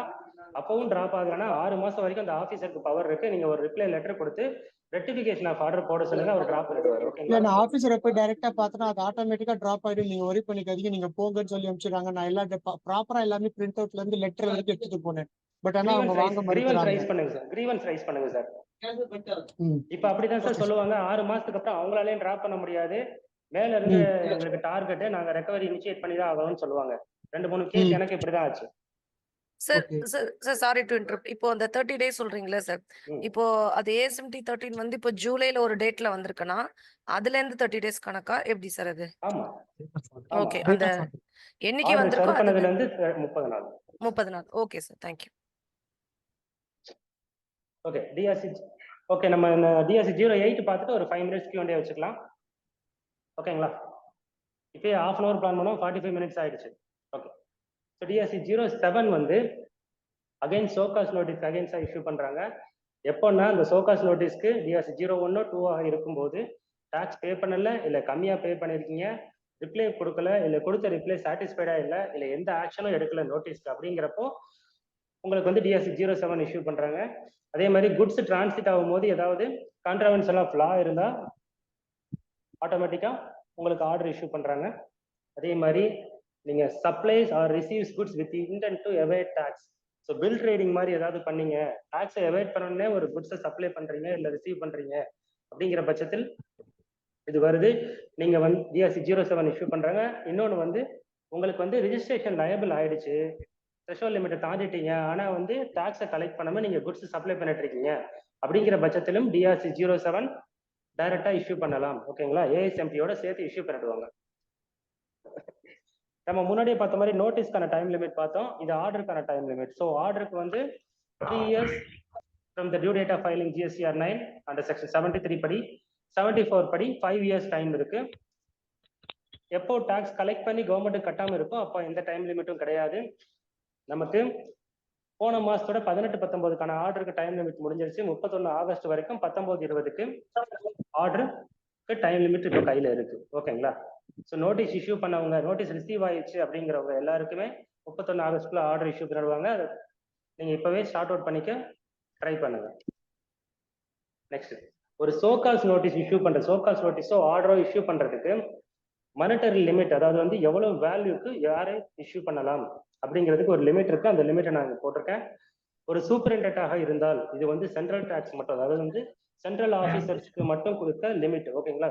ஒரு சூப்பரிண்டென்டாக இருந்தால் சிஜிஎஸ்டி வேல்யூ 10 லட்சத்துக்குள்ள இருந்தா அவ இஷ்யூ பண்ணலாம். ஐஜிஎஸ்டி வேல்யூவா இருந்தால் 20 லட்சத்துக்குள்ள இஷ்யூ பண்ணலாம். ரெண்டும் சேர்ந்து 20 லட்சம். ஸோ அவர் மேக்சிமம் 20 லட்சம் ரூபா தான் கணக்கு, ஓகேங்களா. Total tax demand CGST, SGST, cess, IGST எல்லாமே சேர்ந்து 10 லட்ச ரூபாய்க்கு மேல போறப்போ, சாரி 20 லட்ச ரூபாய்க்கு மேல போறப்போ அவர் இஷ்யூ பண்ண முடியாது. ஸோ இந்த இடத்துல சிஜிஎஸ்டி 10 லட்சங்கிறப்போ ஆட்டோமேட்டிக்கா ஹெச்ஜிஎஸ்டி 10 லட்சம் வந்துடும். ஏன்னா டிமாண்டுங்கிறது ஈக்குவல் தான். ஸோ அவரு 20 லட்ச ரூபாய்க்கு மேல உள்ள ஒரு சோகாஸ் நோட்டீஸை ஒரு சூப்பரண்டன்ட் இஷ்யூ பண்ண முடியாது. இது டிசிஏ ஏசிஓ இருந்தால் 2 கோடி கீழே உள்ளதை இஷ்யூ பண்ணலாம், 2 கோடிக்கு மேல பண்ண முடியாது, ஓகேங்களா. ஸோ சேம் 2 கோடிக்கு மேல போச்சுன்னா ஒன்லி அடிஷனல் கமிஷனரோ ஜாயின்ட் கமிஷனரோ தான் நோட்டீஸோ இதோ இஷ்யூ பண்ண முடியும். அகைன் சொல்றேன், இது சென்ட்ரல் டாக்ஸ் ஆஃபீஸருக்கு மட்டும்தான், ஸ்டேட் டாக்ஸ் ஆஃபீஸருக்கு எந்த லிமிட்டும் கிடையாது. ஒரு டிசிடிஓ கூட 10 கோடி ரூபாய்க்கு உங்களுக்கு நோட்டீஸ் இஷ்யூ பண்ணலாம். ஸோ அதுதான் தமிழ்நாடோட பெருமை. நெக்ஸ்ட் டிஆர்சி 07 நம்ம ஆர்டர் எல்லாமே பார்த்துருப்போம். ஸோ அதோட கண்டென்ட் இதுதான். டீடைல்ஸ் ஆஃப் டிமாண்ட் என்னென்னு இருக்கும், யார் யாருக்கு என்ன இஷ்யூனால, ஸோ கண்டென்ட்ஸ், ஓகேங்களா. ஸோ இந்த ரீசன்லாம் இது ஏஎஸ்எம்டி 13ஓட இஷ்யூ பண்ணக்கூடியது. அந்த செக்ஷன் 62 படி இப்போ மேடம் கூட கொஸ்டின் கேட்டாங்களே, ரிட்டர்ன் ஃபைல் பண்ணல, ஸோ அதனால ஏஎஸ்எம்டி 13 வந்துருச்சு. ஸோ இந்த 13ஓட சேர்ந்து இஷ்யூ பண்ணக்கூடியது இந்த டிமாண்ட், பெஸ்ட் ஜட்ஜ்மெண்ட் அசஸ்மெண்ட், ஓகேங்களா. டிஆர்சி 07A வந்து நம்ம இப்போ ஸ்கிப் பண்ணிக்கிறோம், நம்ம நெக்ஸ்ட் பார்ட்ல பார்ப்போம். இப்போ டிஆர்சி 08 பார்க்குறோம். ஸோ டிஆர்சி 08 என்னன்னா summary of rectification of order or withdrawal of order. So இப்போ வந்து நமக்கு ஒரு ஆர்டர் வந்துருச்சு, அது தப்புன்னு நமக்கு தெரியுது. அப்படிங்கிறப்போ வித்தின் 3 months, ஸோ நோட்டீஸ்ல அதிகமாக 90 days தான் கொடுக்குறாங்க. ஸோ நோட்டீஸ்ல என்ன டியூ டேட்டோ அந்த டியூ டேட்டுக்குள்ள நீங்க application for filing rectification file பண்ணலாம். ஸோ இந்த ரெக்டிஃபிகேஷன் ஆஃப் ஆர்டர் ஃபைல் பண்றதுக்கு நம்ம ஜிஎஸ்டி போர்ட்டல்ல எப்பவும் போல சர்வீசஸ் டிஆர்சி 03 எங்க கட்டுறீங்களோ அங்க கீழே இருக்கும் application for filing rectification order. அங்க கொடுத்து நீங்க என்ன ரீசனால இந்த ஆர்டர் தப்பு அப்படிங்கறத நீங்க மென்ஷன் பண்ணி அப்ளை பண்ணிக்கலாம். ரெக்டிஃபிகேஷன் ஆஃப் ஆர்டர் அந்த ஆஃபீஸர் 6 மாசத்துக்குள்ள இஷ்யூ பண்ணலாம். எப்ப ரெக்டிஃபிகேஷன் ஆகும்னா errors which is apparent under face of the record, பார்த்த உடனே கண்டுபிடிக்கக்கூடிய ஒரு தப்பாக இருந்தால் மட்டும்தான் நம்ம வந்து ரெக்டிஃபிகேஷன் அப்ளை பண்ண முடியும். நார்மலா என்னென்ன ரிப்ளை வரும்னா 2 கண்டிஷன் தான். ஒன்னு கிளரிக்கல் எரரா இருக்கணும், அந்த நோட்டீஸ்ல ஏதாவது மிஸ்டேக் கொடுத்துட்டாங்க, 1 கோடிக்கு 10 கோடிக்கு கொடுத்துட்டாங்க, ஸோ கிளரிக்கல் எரர், ஸோ நீங்க ரெக்டிஃபிகேஷன் ஆர்டர் அப்ளை பண்ணலாம். இல்ல ரெவன்யூ நியூட்ரலா இருக்கலாம், சிஜிஎஸ்டி, அதாவது வந்து அவங்களுக்கு கவர்மெண்ட்டுக்கு எந்த லாஸும் கிடையாது, சிஜிஎஸ்டிக்கு பதில் எல்ஜிஎஸ்டி, ஸோ இந்த மாதிரி மாத்திக்கிட்டோம் அப்படிங்கிற பட்சத்தில் நம்ம வந்து ரெக்டிஃபிகேஷன் ஆர்டர் யூஸ் பண்ணிக்கலாம். ஸோ அந்த ஆர்டர் வந்து இப்படிதான் இருக்கும். டிஆர்சி 08ல உங்களுக்கு வந்து ஒரு சாம்பிள் 2 சாம்பிள் வச்சிருக்கேன், ஒரு தப்பான ஆர்டர், இன்னொன்னு கரெக்டான ஆர்டர். ஸோ ஃபர்ஸ்ட் அந்த ஆர்டர்ல என்னென்ன இருக்குன்னு பாத்துக்கோங்க. So summary of rectification or withdrawal of order, so ரெண்டுமே தான், ரெக்டிஃபிகேஷன் ஆஃப் ஆர்டர் தான், வித்ட்ராவல் ஆஃப் ஆர்டரும் டிஆர்சி 08ல தான் வரும். ஸோ பாயிண்ட் நம்பர் 1ல நம்ம ஒரிஜினல் ஆர்டரோட டீட்டெயிலாம் இருக்கும். பாயிண்ட் 2ல your application for rectification, so நம்ம அப்ளிகேஷன் போட்டிருந்தால் இங்க டிக் பண்ணுவாங்க ஆஃபீஸர், ஓகேங்களா. ரெண்டாவது it has come to my notice, நம்ம அப்ளிகேஷன் போடவில்லை, அதாவது 3 மாசம் டைம் போயிடுச்சு, நம்ம இப்போ அப்ளிகேஷன் போட முடியாது, ஆனால் நம்ம லெட்டர்ல கொண்டு போயிட்டு மேனுவலா அந்த ஆஃபீஸர் கொடுத்து பார்த்து சார் கொஞ்சம் பார்த்து பண்ணி கொடுங்க அப்படிங்கிற மாதிரி சொல்றப்போ அந்த ஆஃபீஸர் கன்வின்ஸ் ஆனால் அவர் 6 மாசத்துக்குள்ள பண்ணலாம். அப்போ இந்த இதை டிக் பண்ணிப்பாரு. ஸோ இந்த இடத்துல டிக் பண்ணிப்பாரு, இந்த டிக்கை எடுத்து விட்டுருவாரு, ஏன்னா நம்ம அப்ளிகேஷன் போடல. அடுத்தது 4வது பாயிண்ட்ல the order referred to the above is withdrawn, so order withdrawn பண்றதாக இருந்தால் இங்க கிளிக் பண்ணுவாங்க, ஆர்டர் கம்ப்ளீட்டா வித்ட்ரா பண்றதாக இருந்தால். ஸோ இந்த கேஸ்ல என்ன பண்ணிருக்காங்கன்னா அசசி வந்து அப்ளிகேஷன் போட்டிருக்காங்க, ஆர்டர் வித்ட்ரா ஆயிடுச்சு. So second page point number 5ல ஹெச்எஸ்என் டிஸ்கிரிப்ஷன் எதுவும் கிடையாது, எந்த செக்ஷன்ல 73. பாயிண்ட் நம்பர் 7 இதுல என்ன தப்பு பண்ணிட்டாங்கன்னா இந்த இடத்துல details of demand after rectification, ரெக்டிஃபிகேஷனுக்கு அப்புறம் எவ்வளவு டிமாண்டு அப்படிங்கிறத இங்க மென்ஷன் பண்ணணும். அதாவது இது வந்து ஆர்டர்ல உள்ள டிமாண்ட் வந்து உட்காந்துருக்கும், அந்த ஆஃபீஸர் ரெக்டிஃபிகேஷனுக்கு அப்புறம் இது 0 ஆகுதா இல்ல 1 லட்சம் ஆகுதா இல்ல 10,000 ஆகுதாங்கிறத மென்ஷன் பண்ணணும். இந்த ஆஃபீஸர் என்ன பண்ணிட்டாங்கன்னா இதை எதுவுமே பண்ணாம ஆர்டர் வித்ட்ராங்கிறத கிளிக் பண்ணி இந்த ஆர்டர் இஷ்யூ பண்ணிட்டாங்க. இப்போ என்ன ப்ராப்ளம்னா இந்த 1,60,000 1,60,000 டிமாண்டு அப்படியே தான் இருக்கும். ஓகேங்களா? ஸோ இந்த ஆர்டர் தப்பு. ஸோ டிஆர்சி 08 வந்துருச்சு, நமக்கு வந்து ஆர்டர் டிராப் ஆயிடுச்சு, ஆர்டர் டிராப்னு தான் இருக்கும். டிராப்டு தான் கிளிக் பண்ணிருக்குங்க. வெளியவுமே வந்து நீங்க ஜிஎஸ்டி போர்ட்டல்ல போய் பார்த்தாலும் டிராப்டுன்னு தான் இருக்கும். ஆனா டிமாண்ட்ல போய் பார்த்தீங்கன்னா இந்த அமௌண்ட் குறைஞ்சிருக்காது. ஸோ இதுதான் பெரிய இஷ்யூ. டிஆர்சி 08 வாங்குற எல்லாருமே காலம் நம்பர் 7 செக் பண்ணிக்கங்க, இங்க 0ன்னு வரணும்.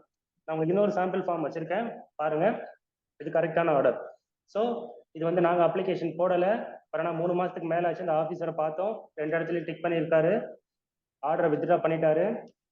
7ல வந்து எனக்கு 0 பண்ணி கொடுத்துட்டாரு. ஸோ இப்படி பண்ணால்தான் டிமாண்ட்லையும் உங்களுக்கு வெளியே வரும். ஓகேங்களா? ஸோ டிஆர்சி 08 அவ்வளோதான்.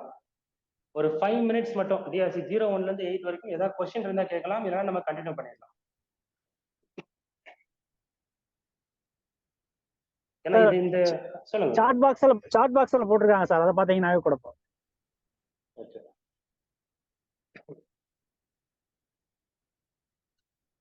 What are the other modes of payment available other than DRC 03?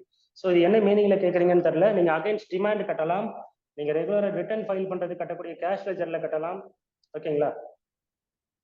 அடுத்தது, if reply not properly discussed in order can be rectified sir. அதாவது நீங்க கொடுக்குற ரிப்ளையை கன்சிடர் பண்ணாம கொடுத்தால் அப்படின்னு கேக்குறீங்களா? ஸோ நீங்க அகைன் வந்து ரெக்டிஃபிகேஷன் ஆஃப் ஆர்டர் ஃபைல் பண்ணலாம். பட் அதுக்கும் 3 மாசம் தான் டைம், அப்பீலுக்கும் 3 மாசம் தான் டைம். ஸோ அந்த ஆஃபீஸர் ரெடி டு டிராப், அந்த ஆஃபீஸர் ஆர்டரை டிராப் பண்ண ரெடியா இருக்காருன்னா நீங்க ரெக்டிஃபிகேஷன் ஃபைல் பண்ணி டிராப் வாங்கிடுங்க. முடிஞ்சா அப்ளிகேஷன் பண்ணி உடனே வாங்க பாருங்க. அவரை டிலே பண்றாரு இல்ல சரியா ரெஸ்பாண்ட் பண்ண மாட்டேங்கிறாருன்னா நீங்க அப்பீல் டைம்க்குள்ள அப்பீல் போறது தான் better sir. Okay okay. What about DRC 6? DRC 06ங்கிறது நீங்க கொடுக்கக்கூடிய ரிப்ளை சார், வேற ஒன்றும் இல்லை. ஓகே, நம்ம வந்து அடுத்த டாபிக் போயிடலாம். ஓகேங்களா? கொஸ்டின் ஆன்சர் கடைசியா கேட்டுக்கலாம், ஏன்னா நமக்கு டைம் வந்து போயிட்டே இருக்கு. ஒரே ஒரு டவுட் சார். சொல்லுங்க சார். செக்ஷன் 50 இது நோட்டீஸ் கொடுத்துருக்காங்க எஸ்சின்னு. ஸோ அதை வந்து பை ஓவர் சைட் அவங்க மிஸ் பண்ணிட்டாங்க, மறுபடியும் போய் பே பண்ண முடியல டிஆர்சி 03ல. அப்போ அதர்ஸ்ல போட்டுட்டு செக்ஷன் 50ல அந்த இன்ட்ரெஸ்ட் அமௌண்ட்டை பே பண்ணிடுறோம். அதை ஃபர்தரா இன்டிமேட் பண்ணணுமா அந்த ஆபீசருக்கு? அதுக்கும் ப்ரொவிஷன் இல்லை. அப்போ டைரக்டா லெட்டர் மாதிரி அனுப்பணுமா இல்லை கொண்டு போய் டைரக்டா கொடுக்கணும்? இல்லை சார், கொண்டு போய் நீங்க கொடுத்துருங்க. நீங்க கண்டிப்பா அந்த ஆஃபீஸ் போக வேண்டியதுக்கு வேலை இருக்கும். அப்போ போது நீங்க இதை கொண்டு போயிட்டு நான் கட்டிட்டேன் சார், டைம் லிமிட் முடிஞ்சிருச்சு, அதனால நான் இப்போ கட்டியிருக்கேன், வாலண்டரியா கட்டி வச்சிருக்கேன்னு சொல்லிட்டு கொடுத்தீங்கன்னா அடுத்த ஆர்டர் வராது, அங்கேயே டிராப் ஆயிடும். டிஆர்சி 05 உங்களுக்கு கொடுத்துருவாங்க. டிஆர்சி 03ல நீங்க கட்டிருக்கீங்க, டிஆர்சி 04ம் 5ம் வாங்கிட்டீங்கன்னா வேலை முடிஞ்சிருச்சு. Right, thank you sir. டிஆர்சி 03ல சொல்லுங்க சார். சொல்லுங்க. 03ல ஓகே, பிளஸ் பெனால்டி இன்ட்ரெஸ்ட் தனியா போட்டிருந்தாங்க. ஓகே. சர்க்கிள்ல கேட்டதுக்கு நீங்க இப்போதைக்கு இன்ட்ரெஸ்ட் இது எக்ஸ்ட்ரா அமௌண்ட் டாக்ஸ் அமௌண்ட் கட்டிட்டீங்க, மீதி ஃபியூச்சர்ல கட்டிட்டீங்க இன்ட்ரெஸ்ட்னு சொல்லிட்டாங்க. ஓகே, கட்டியாச்சு. பெனால்டி போட்டிருக்கீங்களா? சார் இன்ட்ரெஸ்ட்டுக்கு பெனால்டி போட்டிருக்காங்கன்னு சொல்ல வரீங்களா? சார் நீங்க பேசுறது சரியா கேட்கல சார். கட்டியாச்சு. சரி, ஓகே சார். சாரி சார், நீங்க டிராவல்ல இருக்கீங்கன்னு நினைக்கிறேன், சரியா கேட்கல.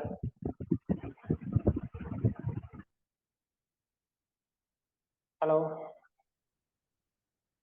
நீங்க கடைசியா Q&A செக்ஷன்ல கேளுங்க சார், நம்ம நெக்ஸ்ட் போயிடலாம். சார் இப்போ கேக்குதுங்களா சார்? சரி, சொல்லுங்க சார், சொல்லுங்க. ஒண்ணு சார், டிஆர்சி 03ல டாக்ஸ் அமௌண்ட் கட்டிட்டேன். ஓகே. பட் இப்போ சர்க்கிள் என்ன சொல்றாங்கன்னா அது கரெக்டா வந்து உட்காரல, நீங்க மறுபடியும் வந்து கட்டணும் அப்படின்ற மாதிரி சொல்லிட்டு இருக்காங்க. எதனால சார், என்ன ரீசனால? இல்ல அதுதான் சார் எனக்கு கரெக்டா தெரியல. இப்போ மறுபடியும் அதுக்கு வந்து இன்ட்ரெஸ்ட் ஏறிட்டே இருக்கு, சீரம் கட்டுங்கன்றாங்க. இல்ல சார், வந்து நம்ம வந்து ரீசன் கண்டுபிடிச்சா சொல்யூஷன் நமக்கே தெரியும் சார். ரீசன் மட்டும் கண்டுபிடிக்கலன்னா சொல்யூஷன் வந்து கஷ்டம் சார், யாராலுமே சொல்ல முடியாது. பிரச்சனை அதுதான். ஸோ ஜென்ரலாகவே எல்லாருமே கேள்வி கேட்குறாங்க. இதுன்னு இல்லை, இப்போ வந்து ஐடிசி எனக்கு எக்ஸ்ட்ரா இருக்கு, நான் ஜிஎஸ்டி சரண்டர் பண்ணணும், என்ன பண்ணணும் அப்படின்னு கேட்குறாங்க. ரீசன் ஃபார் எக்ஸஸ் ஐடிசின்னு கேட்டால் பதில் இல்லை. ஜென்ரலாகவே இதுதான் இஷ்யூவா இருக்கு. ஸோ ரீசன் கண்டுபிடிச்சிட்டீங்க, சொல்யூஷன் உங்களுக்கே தெரியும், வேற ஒருத்தரே தேவைப்படாது. இப்போ சர்க்கிள் என்ன சொல்றாங்க, நீங்க அப்பீல் வேணா போயிடுங்க அப்படின்றாங்க. சார் ஆர்டரே டிஎஸ் ஆர்டர் 03 வந்துச்சா? காப்பி இருக்குங்களா சார்? இருக்குங்க சார். ஒரு கிரீவன்சஸ் ரைஸ் பண்ணுங்க சார். இது மாதிரி பணம் பே பண்ணிட்டேன், எகைன் 2வது தடவை பே பண்ண சொல்லி கேட்குறாங்க, டிமாண்ட் பண்றாங்க. என்னன்னா நீங்க டிஆர்சி 03ல கட்டினது தனியா இருக்கும், ஆர்டர் தனியா இருக்கும். டிஆர்சி 07 தனியா போட்டிருப்பாங்க. மேட்ச் ஆயிருக்காது, டிமாண்ட் ரைஸ் ஆயிருக்கும், டிமாண்ட் க்ளோஸ் ஆயிருக்காது. நீங்க லெட்டர் கொடுத்தா ஏசியே பண்ணிடுறாங்க, அதை க்ளோஸ் பண்ணிடுறாங்க ரெக்டிஃபிகேஷன் இப்பெல்லாம். ஆர்டர் பண்ணுவாங்க சார். டிஆர்சி 08ல ரெக்டிஃபிகேஷன் ஆர்டர் ஆபீசர் கொடுத்துருவாங்க நீங்க லெட்டர் கொடுத்தீங்கன்னா. இது சார் அவங்க யார் பே சார்? பண்ண அமௌண்ட் நீங்க பே பண்ண அமௌண்ட் கேஷ் லெஜர்ல இருக்கா செக் பண்ணுங்க சார். அதுக்கப்புறம் சில செட் ஆஃப் பண்ணுங்க சார் டிமாண்டுக்கு அகைன்ஸ்டா. அதனால சார், கூட cash அவங்க certificate உட்காரலன்னு சொல்லியிருப்பாங்க. எஸ் சார், இல்ல சில இல்ல பேர் அதுவும் பண்றாங்க. ஒரே சார் நீங்க இன்னொன்னு கூட பண்ணலாம். அந்த டிஆர்சி 03யோட ஏஆர்என் முதல்ல என்ன ஸ்டேட்டஸ் இருக்குன்னு செக் பண்ணிக்கோங்க. செக் பண்ணிட்டு அது வந்து பெண்டிங் ஃப்ரம் ஆஃபீஸர் இருந்தது அப்படின்னா அந்த ஸ்கிரீன்ஷாட் எடுத்துட்டு போயிட்டு அவர்கிட்ட கொடுத்தீங்க அப்படின்னா அவர் அந்த டிமாண்டை செட் ஆஃப் பண்ணுவாரு. பண்ணிட்டு டிஆர்சி 08 உங்களுக்கு வந்து இஷ்யூ பண்ணுவாங்க. சரி, okay sir, okay sir, thanks sir. Okay. பொதுவா என்ன சொல்றாங்கன்னா டிஆர்சி 07 போட்டதுக்கு அப்புறமா பேமெண்ட் போய் டிஆர்சி 03ல கட்டாதீங்க, பேமெண்ட் அகைன்ஸ்ட் டிமாண்ட்ல பே பண்ணுங்க, அப்பதான் அந்த ஆர்டர் செட் ஆஃப் ஆகுது அப்படின்றாங்க. அது டிஆர்சி 03ல கட்டினாதான் இந்த மாதிரி இஷ்யூஸ் வந்துருது. ஆர்டர் தனியா நிக்குது, டிஆர்சி 03 தனியா இருக்கு, அவங்களால அதை செட் ஆஃப் பண்ண முடியல. ஸோ உண்மைதான் ஆர்டர் சார். போட்டாலே ஏன்னா டிமாண்ட் இருக்குல்ல சார், டைரக்டா டிமாண்ட்ல பண்ணா ஈஸியா நமக்கே தெரியும் சார் அது செட் ஆஃப் ஆகுறது. அதான் பேமெண்ட் அதான் டுவர்ட்ஸ் அதான் டிமாண்ட்ல போயிட்டு அப்படியே பே பண்ணோம்னா நமக்கே அப்ப ஆமா. அடுத்த செகண்டே நாங்க வந்து டிமாண்ட் 0ல காமிச்சிரும் சார். அதே நிறைய பேருக்கு அது தெரியாம என்ன பண்ணிடுறாங்கன்னா டிஆர்சி 03ல போய் கட்டிடுறாங்க, அதனால வர ஆமா, அது இஷ்யூஸ் அது கேஷ் மாதிரி. லெஜர்ல போய் உட்காந்துருது சார் அந்த அமௌண்ட். ஆமா இல்ல கேஷ் லெஜர்ல வருது. செட் ஆஃப் பண்ணதுக்கு அப்புறமே என்ன இஷ்யூனா, இப்போ இருக்கிற ஆபீசர்ஸ் வந்து நிறைய பேர் வந்து கொஞ்சம் ஏஜ்டு தான். ஸோ நம்ம அவங்களையும் தப்பு சொல்ல முடியாது. அவங்க வந்து இந்த டிஜிட்டலைஸ்டுக்கு இன்னும் நிறைய பேர் மாற முடியல.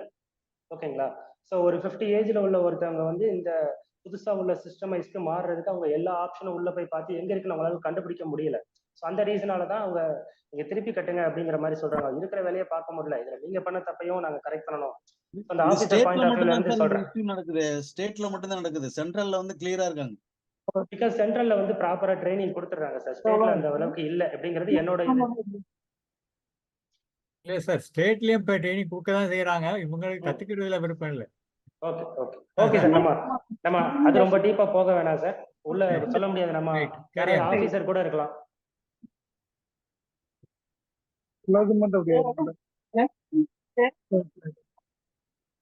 ஓகே, நம்ம வந்து Q&A கடைசியா வச்சுக்கலாம். நம்ம கிளாஸுக்கு போயிடலாம். ஓகேங்களா? ஸோ நம்ம இப்போ அடுத்து பார்க்க போகிறது டிஆர்சி 07A இருந்து டிஆர்சி 25 வரைக்கும்.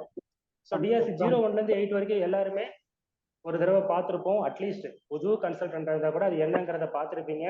இதுக்கப்புறம் வரக்கூடிய ஃபார்ம்ஸ் வந்து இங்க இருக்கிறவங்கள 10% பார்த்துருப்பாங்களான்றது கூட டவுட் தான். So TRC 07A TRC 07A என்னன்னா, எல்லாரும் கொஞ்சம் மைக்கை மியூட்ல வச்சுக்கோங்க ப்ளீஸ். டிஆர்சி 07A என்னன்னா summary of the order creating demand and existing law. So வேற ஒரு லால உள்ள டிமாண்டை ரெக்கவர் பண்றதுக்காக இஷ்யூ பண்ணக்கூடிய ஆர்டர் தான் டிஆர்சி 07A. ஓகேங்களா? ஸோ இது வந்து ரூல் 142A சப் ரூல் 1 படி இஷ்யூ பண்றாங்க. சார் கொஞ்சம் மைக்கை ஆஃப் பண்ணிக்கோங்க சார். சாம்சங். ஓகே. ஸோ வேற ஒரு லால for example Sivakumar Erode sir கொஞ்சம் மைக் ஆஃப் பண்ணிக்கங்க. கணேசமூர்த்தி நீங்களே ஆல் மியூட் போட்டு விடுங்க. சார் மியூட் பண்ணிடுங்க சார். ஓகே, நான் இதுல ரைட்ல போயிட்டு ஆல் மியூட் ப்ரொடக்ஷன்ல போட்டு விட்டுருங்க. சார் ஆக்சுவலா நான் இது வரைக்கும் ஹோஸ்ட் பண்ணதில்லை. ஆல் மியூட் எந்த இடத்துல இருக்கும்? சரி சரி பாலாஜி, நீங்க கொஞ்சம் ஹெல்ப் பண்ணுங்க சாரு. ஆஃப் போயிட்டா வருது. சரி ஓகே. ஆல் மியூட் எங்க இருக்குன்னு எனக்கு தெரியல. சாரி. DRC 07A.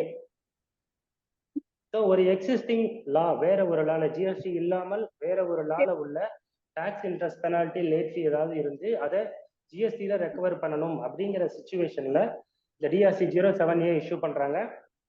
இதை வந்து டிஆர்சி 07A இஷ்யூ பண்ணதுமே நமக்கு பார்ட் 2ல லயபிலிட்டி லெஜர்ல டிமாண்ட் வந்து அதாவது போஸ்ட் ஆகி உட்காந்துரும். ஓகேங்களா? இதை நமக்கு எப்படி டிஆர்சி 07 அதே மாதிரி தான் டிஆர்சி 07Aவும் நீங்க லெஜர் பேமெண்ட் டுவர்ட்ஸ் டிமாண்ட்ல போய் பாத்தீங்கன்னா டிமாண்ட் ஏறி நின்றுருக்கும். அதே மாதிரி லயபிலிட்டி லெஜர்லயும் பார்ட் 2ல உங்களுக்கு டிமாண்ட் ஏறி இருக்கும்.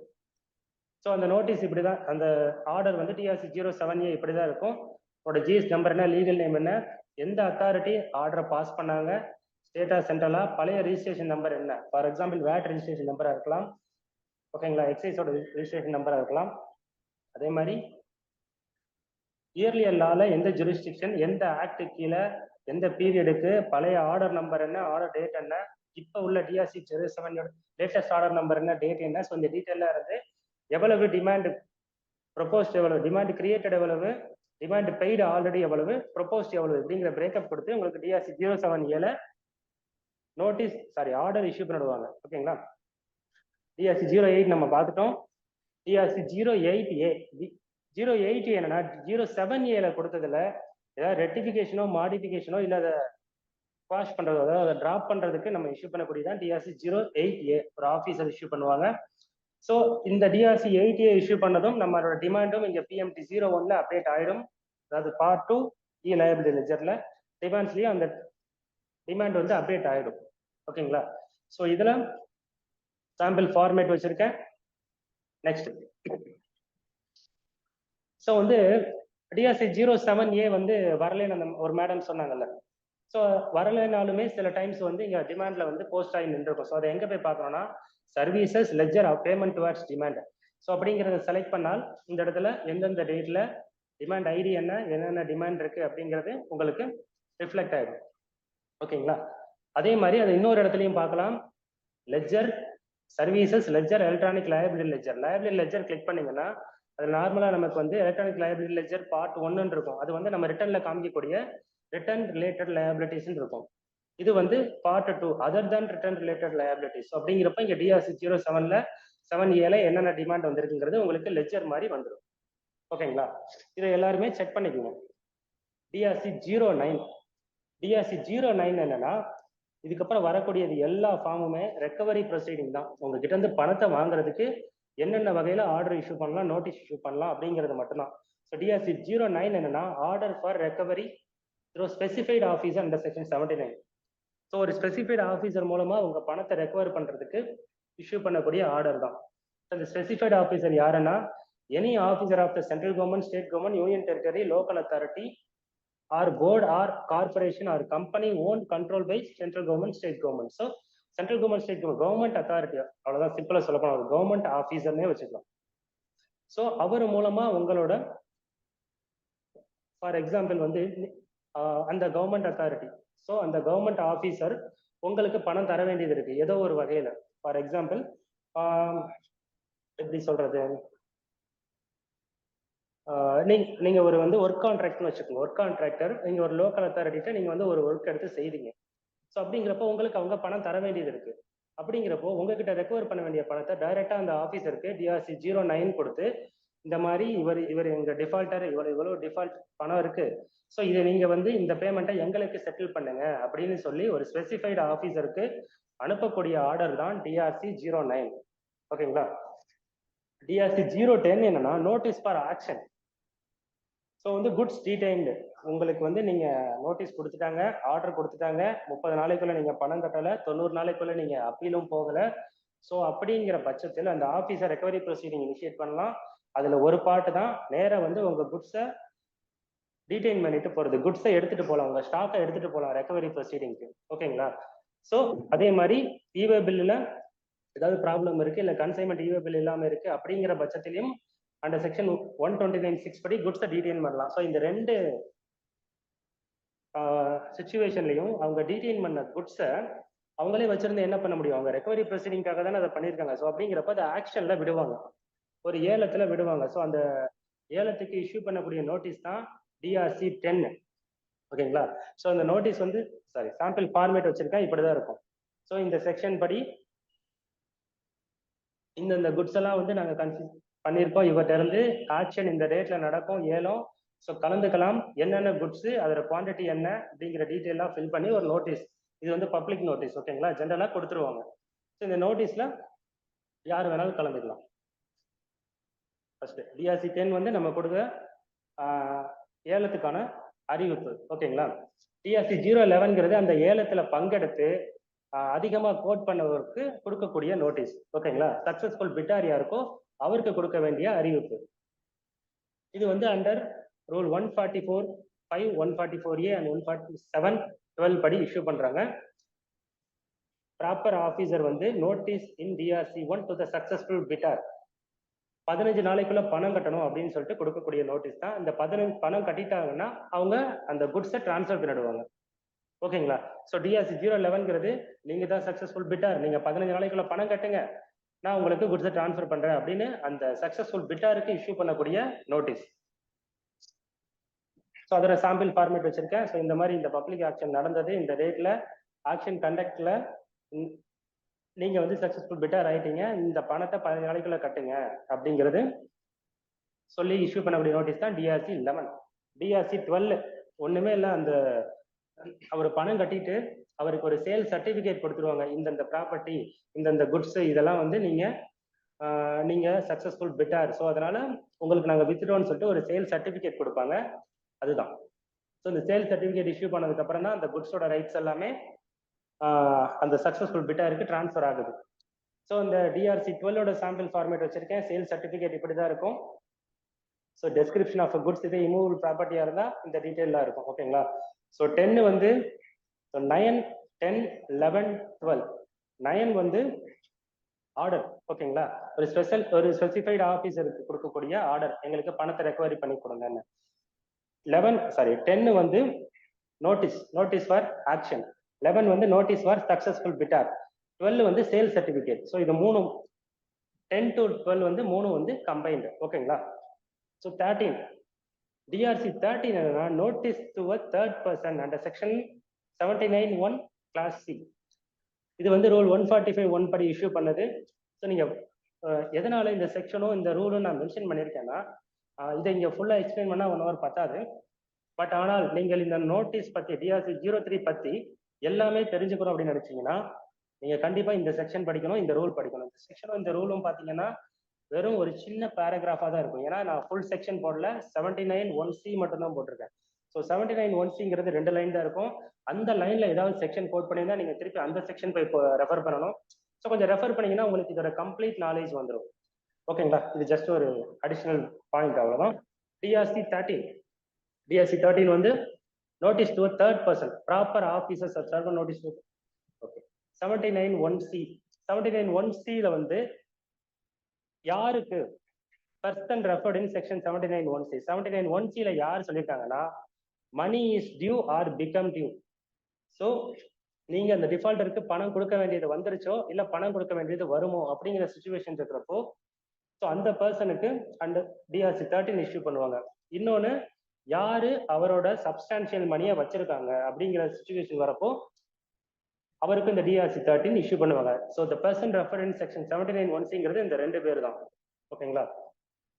இந்த money is due or money become due அப்படிங்கிறதுக்கு சிம்பிளா சொல்லக்கூடிய மீனிங் என்னன்னா, நீங்க டிஃபால்டர், ஓகேங்களா, டிஃபால்டர்னு வச்சுக்கோங்க. ஸோ டிஃபால்டர் தான் பணம் கட்டணும், ஆனா அவர்கிட்ட ரெக்கவர் பண்ண முடியல. அப்போ அந்த டிஃபால்டர் எப்படி சொல்றது, டிஃபால்டர் வந்து யாராவது ஒருத்தர் பொருள் வாங்கியிருப்பாங்கல்ல, ஸோ அவங்க வந்து இவருக்கு பொருளுக்கு பணம் தரணும். ஸோ அப்படிங்கிறப்போ அவரு அந்த பணத்தை அவருக்கு தர வேண்டியதில்லை, எங்களுக்கு செட்டில் பண்ணுங்கன்னு சொல்லி உங்களோட டெட்டாருக்கு இஷ்யூ பண்ணக்கூடிய ஒரு நோட்டீஸ் தான் DRC 13. ஓகேங்களா? இதுல ஏதாவது டவுட் இருக்கா? DRC 13ங்கிறது டிஃபால்டரோட டெட்டார்ஸ்க்கு, நமக்கு சிம்பிளா புரியணும்னா டெட்டார்ஸ்க்கு இஷ்யூ பண்ணக்கூடிய நோட்டீஸ்.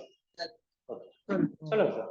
டிஃபால்டர் டெட்டார்ஸுக்கு வந்து நோட்டீஸ் வந்திருக்கு, அந்த டெப்டாருடைய ஆக்ஷன் எப்படி இருக்கணும், அவருக்கு டைம் லிமிட் இருக்கா, என்ன சார் டெப்டார்ஸோட லயபிலிட்டி என்னவா இருக்கும் இப்போ ரிசீவ்ட் நோட்டீஸ் DRC 13 லக்கா? ஓகே, நான் இப்போ இந்த DRC 13 முடிச்சிடறேன். அதுலேயே உங்களுக்கு ஆன்சர் இருக்கு, முடிச்சதுக்கு அப்புறம் கேளுங்க. ஏன்னா இது ஒன்று வந்து எல்லாருக்கும் இப்போ வரக்கூடிய நோட்டீஸ் இந்த இம்பார்ட்டன்டான பாயிண்ட். ஒரு 1 minute டைம் கொடுங்க, இதை முடிச்சிடறேன். இதுலேயே ஆன்சர் இருக்கு, அதுவும் மீறி உங்களுக்கு புரியலன்னா கேட்கலாம். ஓகேங்களா? ஓகே, மைக் ஆஃப் பண்ணிக்கங்க ப்ளீஸ். ஓகே. ஸோ அந்த பர்சன்ங்கிறது டிஸ்டிங் பர்சனாகவும் இருக்கலாம். அதாவது ஒரே பேன் 2 GST அப்படிங்கிற பட்சத்தில் நீங்க அவங்களுக்கு கொடுக்க வேண்டிய பணம், ஸோ அப்படிங்கிற பட்சத்தில் அவங்களுக்கும் வந்து ஆட்டோமேட்டிக்கா நோட்டீஸ் இஷ்யூ பண்ணலாம். The person should pay to the government either. So அந்த பர்சன் வந்து எப்போ பணம் கட்டணும், upon the money becoming due. For example, within the time limit specified in the notice. இது 2ல எது ஃபர்ஸ்ட் வருதோ அப்ப கொடுக்கணும். ஃபார் எக்ஸாம்பிள் வந்து சார் கேட்ட கேள்வியோட ஆன்சர் இதுதான். ஸோ நான் டெட்டார், நீங்க டிஃபால்ட்டர், உங்களுக்கு ரெக்கவரி பண்ண முடியலன்னு எனக்கு நோட்டீஸ் கொடுத்துட்டாங்க. ஓகேங்களா, நோட்டீஸ்ல 15 நாளைக்குள்ள பணம் கட்டணும் அப்படின்னு சொல்லி கொடுத்துருக்காங்க. ஓகேங்களா, எனக்கு உங்களுக்கு எப்ப டியூ வருதுன்னா 20 நாள்ல வருது. ஸோ 15 நாளைக்குள்ள நோட்டீஸ்ல பணம் கட்ட சொல்றாங்க, உங்களுக்கு நான் 20 நாள்ல தான் டியூ. ஸோ அப்படிங்கிற பட்சத்தில் நான் 15 நாள்ல கட்டணுமா 20 நாள்ல கட்டணுமா, இதுதான் கொஸ்டின். கரெக்டா சார்? Yes sir. ஓகே, பார்த்துடலாம் இருங்க. Next TRC 30. அடுத்த கொஸ்டின். ஸோ இதையுமே நானே கேட்குறேன், எந்த பணத்தை நான் கொடுக்கணும்? எனக்கு டிமாண்ட்ல 1 லட்ச ரூபா இருக்கு, நான் அவருக்கு கொடுக்க வேண்டிய பணம் 15,000 ரூபா தான். ஸோ அகைன் 15 நாளா 20 நாளா ஃபர்ஸ்ட் கொஸ்டின். ரெண்டாவது கொஸ்டின், நான் அவர் கொடுக்க வேண்டியது 15,000 ரூபா தான், ஆனா அவர் டிஃபால்ட்டர் 1 லட்ச ரூபாய்க்கு நான் எவ்வளவு கொடுக்கணும்? Second question. அடுத்து பணத்தை கொடுக்கல அப்படின்னா என்ன ஆகும்? ஓகேங்களா, ஸோ இது 3 தான் இப்போதைக்கு கொஸ்டின். ஃபர்ஸ்ட் கொஸ்டினுக்கு ஆன்சர் என்னன்னா, 15 நாள்ல டிமாண்ட் கட்ட சொல்றாங்க, எனக்கு டியூ 20 நாள் தான். ஆக்சுவலா 15 நாள்ல கட்டணும், ஆனா இவர் வந்து 15 நாள்ல எனக்கு எதுவும் டியூ இல்லைன்னு அந்த ஆபீசரை கன்வின்ஸ் பண்ணிட்டாருன்னா அவர் அந்த நோட்டீஸை அவர் வித்ட்ரா பண்ணிடலாம். ஓகேங்களா, இல்ல டைம் எக்ஸ்டென்ஷன் கேட்கலாம். ஸோ இந்த டைம் லிமிட் இருக்கு, எனக்கு 20 நாள் தான் டியூ வருது, 20ஆம் தேதி நான் கட்டுறேன் அப்படின்னு சொல்லி அந்த ஆபீசருக்கு ரிப்ளை கொடுக்கலாம், அது தப்பே கிடையாது. 20 நாள்ல கட்டணும். ஃபர்ஸ்ட் கொஸ்டினுக்கான ஆன்சர். செகண்ட் கொஸ்டின், நான் 15,000 தான் டியூ, நோட்டீஸ் 1 லட்சம் கொடுத்துருக்கீங்க, நான் எவ்வளவு கட்டணும்? உங்களுக்கு எவ்வளவு டியூவோ அதை கட்டினா போதும். 15,000 தான் உங்களுக்கு டியூ. ஸோ அந்த ஆஃபீஸருக்கு ரிப்ளை கொடுத்து எனக்கு இந்த மாதிரி இவருக்கு கொடுக்க வேண்டிய டியூ 15,000 ரூபா தான், ஸோ நான் அதை தான் கட்ட முடியும், அதை நான் கட்டிக்கிறேன் அப்படின்னு சொல்லி ரிப்ளை கொடுத்து கட்டிக்கலாம். சரி, அடுத்து 3வது கொஸ்டின், அவர் பணம் கட்டல, ரிப்ளை கொடுக்கல அப்படிங்கிற பட்சத்தில் என்ன அர்த்தம்னா, இவர் டிஃபால்டராக கருதப்படுவார், இவருக்கும் ரெக்கவரி ப்ரொசீடிங் இனிஷியேட் பண்ணலாம். ஓகேங்களா, அதே மாதிரி அந்த ப்ராப்பர் ஆபீசர் நினைச்சால் அந்த நோட்டீஸை ரிவோக் பண்ணலாம், டைமை எக்ஸ்டெண்ட் பண்ணலாம், நீங்க ரெக்வஸ்ட் கூட கேட்டு பண்ணிக்கலாம். சில பேருக்கு வந்து நோட்டீஸ் அதுவா வந்துச்சு, அதுவாவே டிராப் ஆயிடுச்சு, என்ன ரீசன்னே தெரியல. ஓகே, அதே மாதிரி அந்த அசஸிக்கு வந்து பாருங்க, அந்த தேர்ட் பர்சனுக்கு வந்து எந்த டியூவும் இல்லை அப்படிங்கிற சப்போர்ட்டிங் டாக்குமெண்ட்லாம் கொடுத்து சப்மிட் பண்ணிட்டால் இந்த ப்ரொவிஷன் எதுவும் அப்ளிகபிள் ஆகாது. ஸோ அதை வந்து இவர் தான் அந்த ஆஃபீஸருக்கு ப்ரூவ் பண்ணணும். நமக்கு ஜிஎஸ்டி பொறுத்த வரைக்கும் அடிஷ்னல் பர்டன் ஆஃப் ப்ரூஃப் தான் எல்லா ஆக்டிவிட்டிலையும். ஸோ பர்டன் ஆஃப் ப்ரூஃப் எல்லாமே நம்ம மேலே தான் திணிச்சிருக்காங்க கவர்மெண்ட். ஓகேங்களா, டிஆர்சி 13ஓட சாம்பிள் ஃபார்மேட் இதுதான். ஸோ இந்த மாதிரி எனக்கு இவர் இந்த டிஃபால்ட்டர் இவ்வளவு பணம் கொடுத்துட்டாங்க, இவ்வளவு பணம் கொடுக்க வேண்டியது இருக்கு, எங்களுக்கு தெரிய வந்தது நீங்க இவருக்கு பணம் தர வேண்டியது இருக்குன்னு, அதனால நீங்க வந்து அந்த அமௌண்ட்டை அவர் கொடுக்கறத ஹோல்ட் பண்ணி வச்சுட்டு இந்த நாளைக்குள்ள எங்களுக்கு செட்டில் பண்ணுங்க அப்படின்னு சொல்லி கொடுக்கக்கூடிய நோட்டீஸ் தான் டிஆர்சி 13. டிஆர்சி 14 என்னன்னா, நீங்க பணம் கட்டிட்டீங்க அப்படின்னா அந்த சர்டிபிகேட் ஆஃப் பேமெண்ட், ஸோ நீங்க கட்டின பணத்துக்கு கவர்மெண்ட் வந்து ஒரு சர்டிபிகேட் கொடுப்பாங்க. ஸோ இந்த சர்டிபிகேட் தான் நீங்க பணம் கட்டுறதுக்கான ப்ரூஃப். ஓகேங்களா, ஃபர்ஸ்ட் இது வந்து ரூல் 145(2) படி இஷ்யூ பண்றாங்க. அந்த பர்சன் வந்து நோட்டீஸ்ல உள்ள பணத்தை கட்டிட்டா சர்டிபிகேட் இஷ்யூ பண்றாங்க, அந்த பணம் வந்து டெட்டாருக்கு, அதாவது உங்களோட கிரெடிட்டாருக்கு கொடுத்ததாக அர்த்தம். ஓகேங்களா, ஸோ நீங்க கவர்மெண்ட் கட்டினதுனால இவர் திருப்பி பணம் கேட்பாரு, கண்டிப்பா கேட்க தான் செய்வார், நமக்குள்ள பிரச்சனை தான் வரும். ஸோ நமக்குள்ள எந்த பிரச்சனை பண்ணாலும் கவர்மெண்ட்டுக்கு அதை பத்தி இஷ்யூ கிடையாது. டிஆர்சி 14 வந்து certificate of payment. Next DRC 15. DRC 15 என்னன்னா, ஒரு சிவில் கோர்ட்டுக்கு அந்த ப்ராப்பர் ஆஃபீஸர் கொடுக்கக்கூடிய ஒரு அப்ளிகேஷன். ஓகேங்களா, ஸோ ஒரு சிவில் கோர்ட், ஒரு சிவில் கேஸ் மூலமா இவருக்கு வர வேண்டிய பணம் இவருக்கு செட்டில் ஆகக்கூடிய சிச்சுவேஷன் இருக்குங்கிறப்போ இந்த ப்ராப்பர் ஆஃபீஸர் அந்த கோர்ட்டுக்கு ஒரு அப்ளிகேஷன் கொடுப்பாரு. சார், இந்த மாதிரி இவர் எங்களுக்கு இவ்வளவு பணம் கொடுக்கணும், இந்த மாதிரி வந்து இவருக்கு ஒரு டிகிரி பாஸ் ஆயிருக்கு, இவருக்கு பணம் நீங்க கொடுக்க வேண்டியது இருக்குங்கிறது எங்களுக்கு தெரிய வருது, அதை அவருக்கு கொடுக்காதீங்க, எங்களுக்கு கொடுக்குங்க அப்படின்னு சொல்லி ஒரு சிவில் கோர்ட்டுக்கு கொடுக்கக்கூடிய ஃபார்ம் தான் டிஆர்சி 15. ஸோ இந்த மாதிரி தான் இந்த சாம்பிள் ஃபார்மு. ஸோ அந்த 2 மேஜிஸ்ட்ரேட் கோர்ட் ஆஃப் இந்த டிமாண்ட் ஆர்டர் இந்த டீட்டெயிலாம் கொடுத்துட்டு எங்களுக்கு இந்த மாதிரி இந்த சூட் நம்பர் மூலமா இவருக்கு இவ்வளவு பணம் வர வேண்டியது இருக்கு, ஆனா வந்து அந்த பர்சன் எங்களுக்கு இவ்வளவு பணம் கொடுக்கணும், அதனால அவருக்கு கொடுக்காதீங்க, எங்களுக்கு கொடுங்க. ஸோ எங்கெங்கள்ல இருந்தெல்லாம் பணம் வர வேண்டியது இருக்கோ எல்லாத்தையும் வசூல் பண்ணக்கூடிய ஃபார்ம் தான் டிஆர்சி 9ல இருந்து 25 வரைக்கும் உங்களுக்கு வரும். Next TRC 16. இது வந்து கொடுக்கக்கூடிய நோட்டீஸ். உங்களோட இமூவல் ப்ராப்பர்ட்டியும் மூவபிள் குட்ஸ் இதெல்லாம் நாங்கள் வந்து அட்டாச் பண்றோம் அப்படின்னு சொல்லி கொடுக்கக்கூடிய ஒரு நோட்டீஸ் தான் டிஆர்சி 16. ஓகேங்களா? ஸோ இந்த நோட்டீஸ்ல என்னென்ன இருக்குன்னா, லிஸ்ட் ஆஃப் இமூவல் ப்ராப்பர்ட்டி, என்னென்ன வெஹிக்கிள் உங்கள்கிட்ட இருக்கு, ஸோ என்னென்ன குட்ஸ் இதெல்லாம் நாங்கள் டீடைன் பண்ண போறோம், ஸோ அப்படின்னு சொல்லி இந்த குட்ஸ் எல்லாம் நீங்க வந்து இது உங்களுக்கு இஷ்யூ பண்ணக்கூடிய கிடையாது, அதாவது ஒரு டிஃபால்ட்டருக்கு இஷ்யூ பண்ணக்கூடியது கிடையாது. உங்களோட குட்ஸ் ஃபார் எக்ஸாம்பிள் வந்து நீங்க ஒரு வெஹிக்கிள் வச்சிருக்கீங்கன்னா உங்க ஆர்டிஓக்கு இஷ்யூ பண்ணுவாங்க. இமூவல் ப்ராப்பர்ட்டினா அந்த சப் ரிஜிஸ்டாருக்கு இஷ்யூ பண்ணுவாங்க. ஓகேங்களா? ஸோ அவங்களுக்கு இஷ்யூ பண்ணக்கூடிய நோட்டீஸ் தான் டிஆர்சி 16. ஓகேங்களா? ஸோ இந்த நோட்டீஸ் வந்து இப்படிதான் இருக்கும். சாம்பிள் ஃபார்மேட், அந்த மூவபிள் குட்ஸ் என்னென்ன குவான்டிட்டி. ஸோ இவர் வந்து அந்த டிஃபால்டர் வந்து அந்த இதை டிரான்ஸ்ஃபர் பண்றதுக்கு ப்ரொஹிபிட் பண்ணக்கூடியதுக்கு. ஓகேங்களா? ஸோ அந்த காரை விற்க முடியாது, இந்த நோட்டீஸ் இஷ்யூ பண்ணிட்டா அந்த லேண்டை அவர் சேல் பண்ண முடியாது. ஓகேங்களா? So attachment of notice to attachment of. அடுத்து notice for action of immovable property. So இந்த நோட்டீஸ் டு அட்டாச்மெண்ட் கொடுத்தாச்சு, ஆனால் நம்ம அதை எந்த ரெஸ்பாண்டும் பண்ணலை அப்படிங்கிறப்போ, இல்லை அந்த குட்ஸை வந்து வச்சிருந்தால் அது வந்து இன்னும் லாஸ் ஆயிடும் அப்படிங்கிற பட்சத்தில் அந்த ரெவன்யூ நினைச்சால் திருப்பவும் இதை ஆக்ஷன்ல பண்ண முடியும். நம்ம எப்படி 10ல ஒரு ஆக்ஷன் பார்த்தோம் குட்ஸை மட்டும், இதுல வந்து டிஆர்சி 17ல கொடுக்குற ஆக்ஷன் இது, அதாவது அது வந்து குட்ஸ் இதெல்லாம் டீடைன் பண்ணி கொண்டு வரது, எடுத்துட்டு வந்து விற்கிறது. இது வந்து டைரக்டாவே நம்ம ஆக்ஷன்ல விற்கிறது. ஓகேங்களா? ஸோ அதுக்கான சாம்பிள் ஃபார்ம் வந்து நான் இங்க அட்டாச் பண்ணியிருக்கேன். சேம் தான், நீங்க ரெஃபர் பண்ணிக்கலாம். அடுத்தது நமக்கு டைம் ஆயிடுச்சுன்னு நினைக்கிறேன். ஸோ ஒரு 7 ஃபார்ம் தான். டிஆர்சி 18. டிஆர்சி 18 என்னன்னா certificate of action. So recovery through land revenue authority as per rule 155 படி. ஓகேங்களா? ஸோ ஒரு லேண்ட் ரெவன்யூ அரியர் இருந்தால் அது எப்படி ரெக்கவரி பண்ணுவாங்களோ, ஸோ அந்த மெத்தட்ல எனக்கு ரெக்கவரி பண்ணி கொடுங்க அப்படின்னு சொல்லி அந்த அசஸ் அந்த டிஃபால்டர் எங்க ப்ராப்பர்ட்டி வச்சிருக்காரோ, இல்லை எங்க வசிக்கிறாரோ, இல்லை எங்க பிசினஸ் பண்றாரோ, ஸோ அங்க அந்த டிஸ்ட்ரிக்டோட கலெக்டருக்கோ இல்லை அதர் ஆத்தரைஸ்டு பர்சன் கொடுக்கக்கூடிய ஒரு சர்டிபிகேட் ஆஃப் ஆக்ஷன் தான். நீங்க எங்களுக்கு ஆக்ஷன் எடுத்து லேண்ட் ரெவன்யூ கலெக்ட் பண்ற மாதிரி கலெக்ட் பண்ணி கொடுங்க அப்படின்னு சொல்லக்கூடியதான் டிஆர்சி 18. ஸோ இது அந்த டிஸ்ட்ரிக்டோட கலெக்டருக்கும் இல்லை அது ஒரு ப்ராப்பர் ஆஃபீஸருக்கு, அதாவது எனி ஆத்தரைஸ்டு ஆஃபீஸர் அவங்களுக்கு கொடுக்கக்கூடிய ஒரு சர்டிபிகேட் தான் டிஆர்சி 18.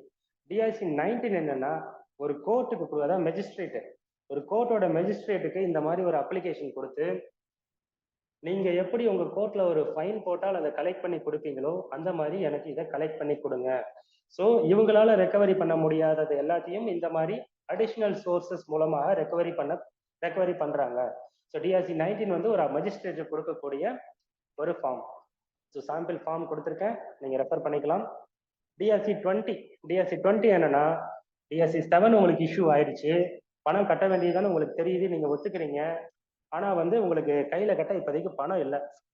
நீங்க என்ன சொல்றீங்கன்னா எனக்கு கொஞ்சம் டைம் வேணுங்க, இல்லைன்னா நான் இஎம்ஐங்கிற பார்ட் பேமெண்ட்டை நான் உங்களுக்கு வந்து மந்த்லி இன்ஸ்டால்மெண்ட்ல பே பண்றேன்.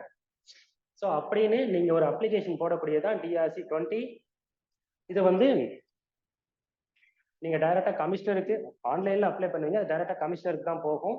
அவர் ஒரு ஜூரிஸ்டிக்ஷன் ஆஃபீஸர் வந்து ஒரு ரிப்போர்ட் வாங்குவார், இவர் சிச்சுவேஷன் எப்படி இருக்கு, பணம் கட்டிடுவாரா அப்படிங்கிற மாதிரி கேட்டு. ஸோ அதோட சாம்பிள் ஃபார்மேட் வச்சிருக்கேன். வெப்சைட்ல அதை எப்படி அப்ளை பண்றது அப்படிங்கிறதும் உங்களுக்கு ஸ்கிரீன்ஷாட் வச்சிருக்கேன். So services, user services, my அப்ளிகேஷன்ல application for deferred payment or payment in instalment, நாளை தள்ளி போடுறதுக்கோ இல்லை இன்ஸ்டால்மெண்ட்ல பே பண்றதுக்கோ நீங்க செலக்ட் பண்ணி நியூ அப்ளிகேஷன் கொடுத்தால் டிமாண்ட் ஐடி, ஆல்ரெடி ஆர்டர் போட்டிருந்தா டிமாண்ட் ஐடி இருக்கும், அதை செலக்ட் பண்ணி மந்த்லி இன்ஸ்டால்மெண்ட்டா இல்லை டெஃபர்ட் பேமெண்ட்டா எப்படி நீங்க ஸ்ப்ளிட் பண்ணி கேட்குறீங்க அப்படின்னு சொல்லி சப்போர்ட்டிங் டாக்குமெண்ட் ஏதாவது இருந்து அட்டாச் பண்ணி ஒரு அப்ளிகேஷன் நீங்க போடலாம். அந்த அப்ளிகேஷன் போட்டால் அந்த ஆஃபீஸர் டிஆர்சி 21ல ஒன்று அதை அக்செப்ட் பண்ணலாம் இல்லை ரிஜெக்ட் பண்ணலாம். ஓகேங்களா? இதுதான் டிஆர்சி 21. அஸ் பர் ரூல் 158(2) படி இந்த ஃபார்ம் வந்து இஷ்யூ பண்றாங்க. அந்த கமிஷனர் வந்து அப்பான் கன்சிடரிங் டிஆர்சி 20 அதை நீங்க கொடுத்த சப்போர்ட்டிங் டாக்குமெண்ட்லாம் செக் பண்ணிட்டு ஜூரிஸ்டிக்ஷன் ஆஃபீஸ்கிட்ட ஒரு ரிப்போர்ட் வாங்கிட்டு அவர் டிஆர்சி 21 இஷ்யூ பண்ணுவாரு. ஒன்று உங்களை வந்து அக்செப்ட் பண்ணுவார். எனக்கு 24 மாசத்துக்கு மேல அவர் இன்ஸ்டால்மெண்ட் கொடுக்க முடியாது, 24 மாசத்துக்குள்ள அவர் கொடுக்கலாம், கொடுத்து அப்ரூவ் பண்ணலாம். ஓகேங்களா? இந்த ஃபெசிலிட்டி டிஆர்சி 20 வந்து எப்போ அவைலபிள் இல்லை அப்படின்னு பார்த்தீங்கன்னா, ரெக்கவரி ப்ரொசீடிங் இனிஷியேட் பண்ணிட்டா இதை நீங்க அப்ளை பண்ண முடியாது. ஓகேங்களா? ஆர்டர் வந்து உடனே நீங்க பண்ணிட்டா பெட்டர். ரெக்கவரி ப்ரொசீடிங் இனிஷியேட் பண்ணிட்டா டிஆர்சி 20 நீங்க பண்ண முடியாது. அதே மாதிரி not allowed to make payments instalment இந்த preceding financial year. So previous financial இயர்ல உள்ள போன வருஷம் உங்களுக்கு அலோவ் பண்ணலன்னா இந்த வருஷமும் அலோவ் பண்ண மாட்டாங்க. ஓகேங்களா? ஸோ நீங்க போன வருஷம் உங்களுக்கு வந்து ரிஜெக்ட் பண்ணிட்டாங்க அப்படிங்கிறப்ப இந்த வருஷமும் அதை ரிஜெக்ட் பண்ணிடுவாங்க. சாரி, உங்களுக்கு அப்ளிகேஷனே அலோடு கிடையாது. அதே மாதிரி மந்த்லி இன்ஸ்டால்மெண்ட் 25,000 ரூபாய்க்கு மேல இருக்கணும். 25,000 ரூபாய்க்கு மேல ஒரு மந்த்லி இன்ஸ்டால்மெண்ட் இல்லைன்னா நீங்க அந்த அப்ளிகேஷன் ஃபைல் பண்ண முடியாது. ஓகேங்களா? டிஆர்சி 21ஓட ஒரே செகண்ட், டிஆர்சி 21 முடிச்சுக்கிறேன், கேட்கலாம். டிஆர்சி 21ஓட சாம்பிள் ஃபார்ம் இது. ஸோ டிஆர்சி 21ல என்னன்னா,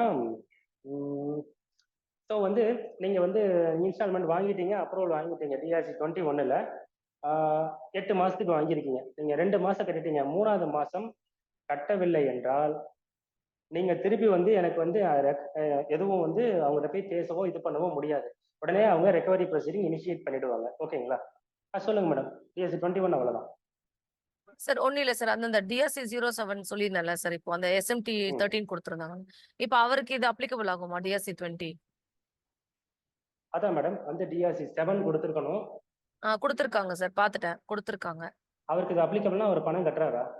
இல்ல, அதான் அவரு ஆக்சுவலா இந்த ஜிஎஸ்டிஆர் 1(3)B அதோட இஷ்யூ தான் இது.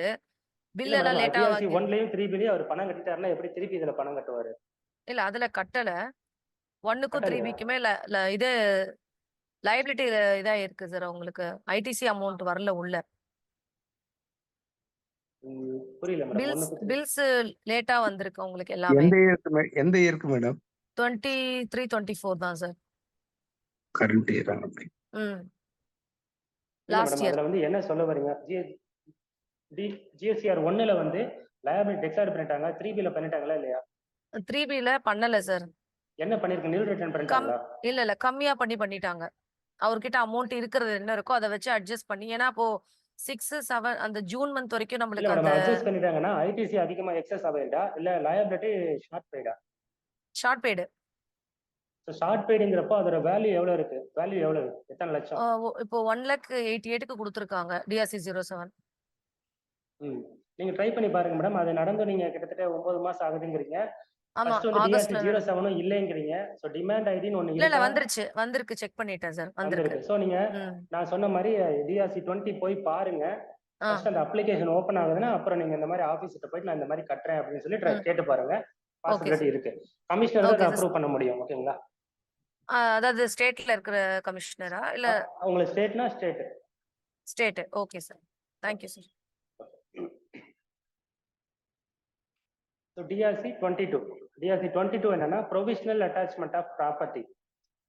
ஸோ வந்து எப்போ ஒரு கமிஷனர் அவரோட ஓன் மோஷன்ல இந்த மாதிரி இவங்களுக்கு வந்து ப்ராப்பர்ட்டியை அட்டாச் பண்ண வேண்டியது இருக்கு அப்படிங்கிற மாதிரி இருந்ததுன்னா டிஆர்சி 22 கொடுத்து அவங்க வந்து அவரோட ப்ராப்பர்ட்டி இன்க்ளூடிங் பேங்க் அக்கௌண்ட்டையும் அட்டாச் பண்ணலாம். ஓகேங்களா? ஸோ இந்த ப்ரொவிஷனல் அட்டாச்மெண்ட் டிஆர்சி 22ல வரும்.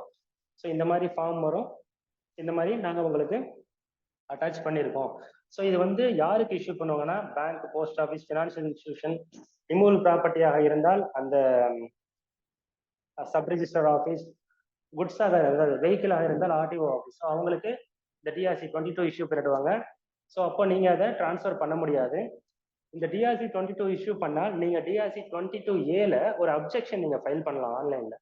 சார் இந்த மாதிரி வந்து எங்களுக்கு வந்து எதனால பண்ணியிருக்கீங்க, நாங்கள் அட்டாச்மெண்ட்டுக்கு எந்த லயபிளும் கிடையாது அப்படின்னு சொல்லி நீங்கள் ஆன்லைனில் இந்த டிஆர்சி 22A ஒரு ஃபார்ம் ஃபைல் பண்ணலாம்.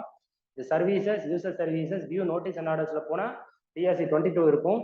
ஸோ டிஆர்சி 22க்கு நீங்கள் ரிப்ளை செலக்ட் பண்ணீங்கன்னா ஆட்டோமேட்டிக்காக நீங்கள் ரிப்ளை சப்மிட் பண்ணலாம். அந்த ஃபார்ம் சாம்பிள் இப்படி தான் இருக்கும். உங்களுக்கு ஆன்லைனில் எப்படி பண்ணுறதுங்கிறது உங்களுக்கு ஸ்க்ரீன்ஷாட் வச்சுருக்கேன். So application for restoration of provisional attachment DRC 22ல வந்தால் நீங்கள் இதுக்கு ரிப்ளை சப்மிட் பண்ணக்கூடியது. So provisional attachment order number இருக்கும், அதை செலக்ட் பண்ணி டைப் ஆஃப் அட்டாச்மெண்ட் என்ன, எந்த அத்தாரிட்டி கீழே அட்டாச் பண்ணியிருக்கீங்க, பேங்க்னா பேங்க் டீட்டெயில், அக்கௌண்ட் நம்பர், என்ன ரீசனால வெளியே வந்துருச்சு, என்ன ரீசனால நீங்க வந்து ரீஸ்டோரேஷன் கேட்குறீங்க அப்படிங்கிற ரீசனை சப்போர்ட்டிங் டாக்குமெண்ட் அட்டாச் பண்ணி நீங்க சப்மிட் பண்ணலாம். ஓகேங்களா? அடுத்து டிஆர்சி 23. டிஆர்சி 23 என்னன்னா restoration of provisional attach property. So வந்து அந்த ஆஃபீஸர் சாட்டிஸ்ஃபை ஆயிட்டால் 22ல கொடுத்த அட்டாச்மெண்ட்டுக்கு நீங்க 22A ரிப்ளை கொடுத்துட்டீங்கன்னா அவர் அதை ரீஸ்டோர் பண்றது 23. ஓகேங்களா? ஓகே, 23யோட ஃபார்மேட் இப்படி தான் இருக்கும். ஸோ அவங்களுக்கு திருப்பி இந்த மாதிரி கம்யூனிகேஷன் கொடுத்துருவாங்க அந்த ரெஸ்பெக்டிவ் அத்தாரிட்டிக்கு. ஸோ அந்த கம்யூனிகேஷன் போனதும் நம்மளோட ப்ராப்பர்ட்டி வந்து ரீஸ்டோர் ஆகிடும். அடுத்து 24 டிஆர்சி 24 என்னன்னா intimation to liquidator for recovery of amount. So ஒரு கம்பெனி அண்ட் கார்பரேஷன் பாடி கார்பரேட்னு ஆயிடுச்சுன்னா அது வந்து வைண்ட் அப் பண்ணும்போது லிக்விடேட்டர் அப்பாயிண்ட் பண்ணி இருக்கிற அசட்லாம் சேல் பண்ணி ஷேர் ஹோல்டருக்கு பிரிச்சு கொடுப்பாங்க. ஓகேங்களா? ஸோ இது அஸ் பர் ரூல் 160 படி இஷ்யூ பண்றாங்க. ஸோ அந்த லிக்விடேட்டர் அப்பாயிண்ட் ஆனதுமே அவர் வந்து கமிஷனருக்கு நான் இந்த மாதிரி வந்து லிக்விடேட்டராக அப்பாயிண்ட் ஆயிருக்கேன், நான் வந்து இந்த மாதிரி லிக்விடேட் பண்ணி கொடுக்க போறேன் அப்படிங்கிறத வந்து கமிஷனருக்கு அவர் ஒரு இன்டிமேஷன் கொடுக்கணும். ஸோ கமிஷனருக்கு அது தெரிஞ்சதும் கமிஷனர் வந்து லிக்விடேட்டருக்கு ஒரு இன்டிமேஷன் கொடுப்பாரு. ஸோ வந்து எங்களுக்கு இந்த மாதிரி டிமாண்ட் எல்லாம் இருக்கு, அவுட்ஸ்டாண்டிங் இருக்கு, ஸோ நீங்க லிக்விடேட் பண்ணீங்கன்னா ஃபர்ஸ்ட் எங்களோட அவுட்ஸ்டாண்டிங்லாம் கிளியர் பண்ணிட்டு அதுக்கப்புறம் நீங்க கம்பெனியோட டைரக்டருக்கோ ஷேர் ஹோல்டருக்கோ பிரிச்சு கொடுங்க அப்படின்னு சொல்லக்கூடிய ஃபார்ம் தான் டிஆர்சி 24. ஓகேங்களா? ஈவன் லிக்விடேஷனுக்கு அப்புறமும் அவங்க வந்து ஜிஎஸ்டி ஆஃபீஸரால ரெக்கவர் பண்ண முடியவில்லை அப்படிங்கிற பட்சத்தில் அப்போ யார் யாரெல்லாம் டைரக்டரா இருந்தாங்களோ அவங்கெல்லாம் jointly and severally liable to settle the demand. ஓகேங்களா? இதே அந்த டைரக்டர் வந்து எனக்கும் இதுக்கும் எந்த சம்மந்தமும் இல்லை, ஸோ வந்து இது என்னோட தவறு எதுவும் இல்லை அப்படிங்கிறத ப்ரூவ் பண்ணாருன்னா அந்த கமிஷனர் அவரை ரிலீஸ் பண்ண வாய்ப்பு இருக்கு, இல்லைன்னா அவரும் தான் லயபிள். டிஆர்சி 24ஓட சாம்பிள் ஃபார்மேட்டிங் அட்டாச் பண்ணியிருக்கேன். DRC 25 continuation of recovery proceeding. இல்லைங்களா? இதான் last form. So continuation of recovery proceeding DRC 25 என்னன்னா டிஆர்சி 25 வந்து reduction of or enhancement of demand.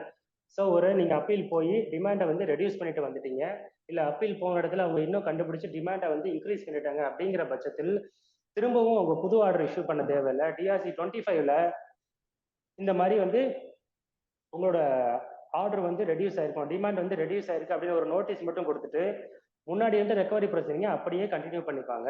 ஓகேங்களா? இதுக்கு இஷ்யூ பண்ணக்கூடியதான் டிஆர்சி 25. டிஆர்சி 25ஓட சாம்பிள் ஃபார்மேட் அட்டாச் பண்ணியிருக்கேன். ஓகே, ஸோ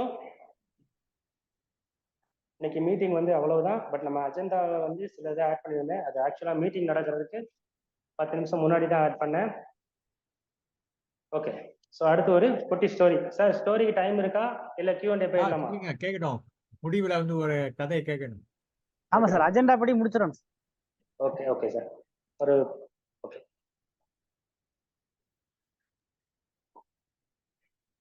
ஆக்சுவலாக அது ப்ரீ பிளானும் கிடையாது. ஸோ அதனால ஸ்டோரி வந்து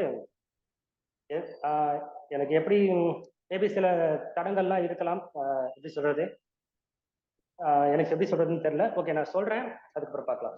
ஆக்சுவலாக அந்த ஸ்டோரி வந்து நான் 6th ஸ்டாண்டர்ட் படிக்கிறப்ப எங்க சார் சொன்னது. எனக்கு என்னவோ தெரியல, எனக்கு காலையில் அது தோணுச்சு. ஸோ நம்ம இந்த மீட்டிங்ல இதை ஆட் பண்ணிக்கலாம் அப்படிங்கிறது தோணுச்சு. ஏன்னா இது ஜஸ்ட் ஸ்டோரிக்காக மட்டும் இல்லை, நம்ம அந்த ஸ்டோரி ஜிஎஸ்டியோட வந்து மிங்கிள் பண்ணி சொல்றேன். Okay okay. ஒரு மனுஷன், ஓகே, ஒரு ஆள் வந்து ரொம்ப வெக்ஸ் ஆயிட்டான், அவனுக்கு ஏகப்பட்ட பிரச்சனை.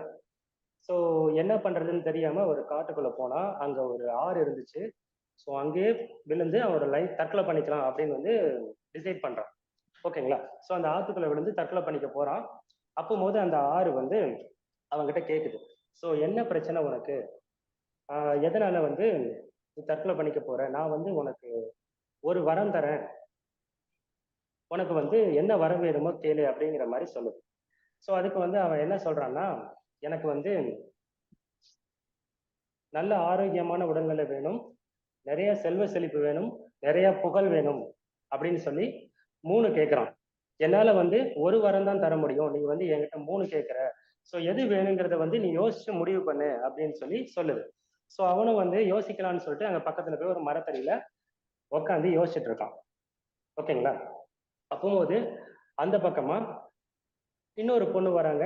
ஸோ அவங்களும் சூசைட் பண்ணிக்க ட்ரை பண்றாங்க. ஸோ அப்போ அந்த 6 அதே மாதிரி கேட்குது. அதுக்கு அந்த பொண்ணு என்ன சொல்லுதுன்னா, எனக்கு வந்து நல்ல ஆரோக்கியமான உடல் வலிமையோட இருக்கக்கூடிய கணவன் வேணும் அப்படின்னு சொல்லி சொல்றாங்க. ஃபர்ஸ்ட் ஒண்ணு. ஸோ 6 அந்த வரம் கொடுத்துருச்சு. ஸோ அடுத்து ஒரு பொண்ணு வராங்க. ஸோ அந்த பொண்ணு சேம் சூசைட் பண்ணிக்க போறாங்க. ஸோ அந்த பொண்ணு வந்து எனக்கு செல்வ செழிப்பு மிக்க ஒரு கணவன் வேணுங்கிறாங்க. அந்த வரம் கிடைச்சிருச்சு. ஸோ 3வதா ஒரு பொண்ணு வராங்க, சேம் சூசைட் பண்ணிக்க போறாங்க. ஸோ லாஜிக்லாம் எதிர்பார்க்காதீங்க, ஏன்னா நான் 6வது படிக்கும் போது கேட்டதுல எனக்கு எந்த லாஜிக்கும் இல்லை, இது பெருசா தெரிஞ்சது. ஸோ 3வது பொண்ணு வராங்க. ஸோ சேம் எனக்கு வந்து ஒரு ரொம்ப புகழ் வாய்ந்த ஒரு ஆள் தான் எனக்கு வந்து கணவனாக வரணும் அப்படின்னு சொல்றாங்க. ஸோ அவங்க வரமும் கொடுத்துட்டாங்க, அந்த 6 கொடுத்துருச்சு. இப்போ இவனோட டைம். ஸோ இவன் வந்து ஒரு வரம் கேட்கணும். என்ன வரம் கேட்பான் சார்? யாராவது கொஞ்சம் பதில் சொல்லுங்களேன். ஸோ இவன் ஒரு வரம் தான் கேட்க கல்யாணம் முடியும். அவங்க 3 பேருக்கும் கணவரா போகணும்னு இல்ல அவங்க 3 பேருக்கும் கணவரா போகணும்னு வரம் கேட்டிருப்பாரு. Correct sir. இதை சொன்னது எல்லாருமே கல்யாணம் ஆனவங்களா இல்ல யாராவது கல்யாணம் ஆகாதவங்க சொல்லிருக்கீங்களா? நீங்களே கண்டிப்பா எல்லாமே married bachelor sir, married bachelor sir வரவேற்கிறாங்க. எல்லாருக்குமே ஆசை அதிகமாயிடுச்சு சார். இல்ல நீங்க சொல்லும் போது நான் அந்த கொஸ்டின் இப்படித்தான் ஆன்சர் முடியும் நான் இது பண்ணிட்டேன், அனலைஸ் பண்ணிட்டேன். சரி, இவரை செலக்ட் பண்ணிடுங்க வரும்போது நானே சின்ன வயசுல கேட்டிருக்கேன், அப்ப உங்களுக்கு எல்லாம் தெரியாம இருக்காது. பட் ஆனால் இதோட கதையோட கருத்து என்ன சொல்ல வரேன்னா, apart from the story, so வந்து ஃபர்ஸ்ட் நம்ம காமெடியாவே சொல்லிடலாம். ஸோ வந்து நீங்க எல்லாரும் சொல்றீங்க 3 பேரை, உண்மையில அதுதான் அவன் கேட்டான், அந்த வரத்தை அடைஞ்சிட்டான். அதாவது VAT, central excise, service tax. ஓகேங்களா?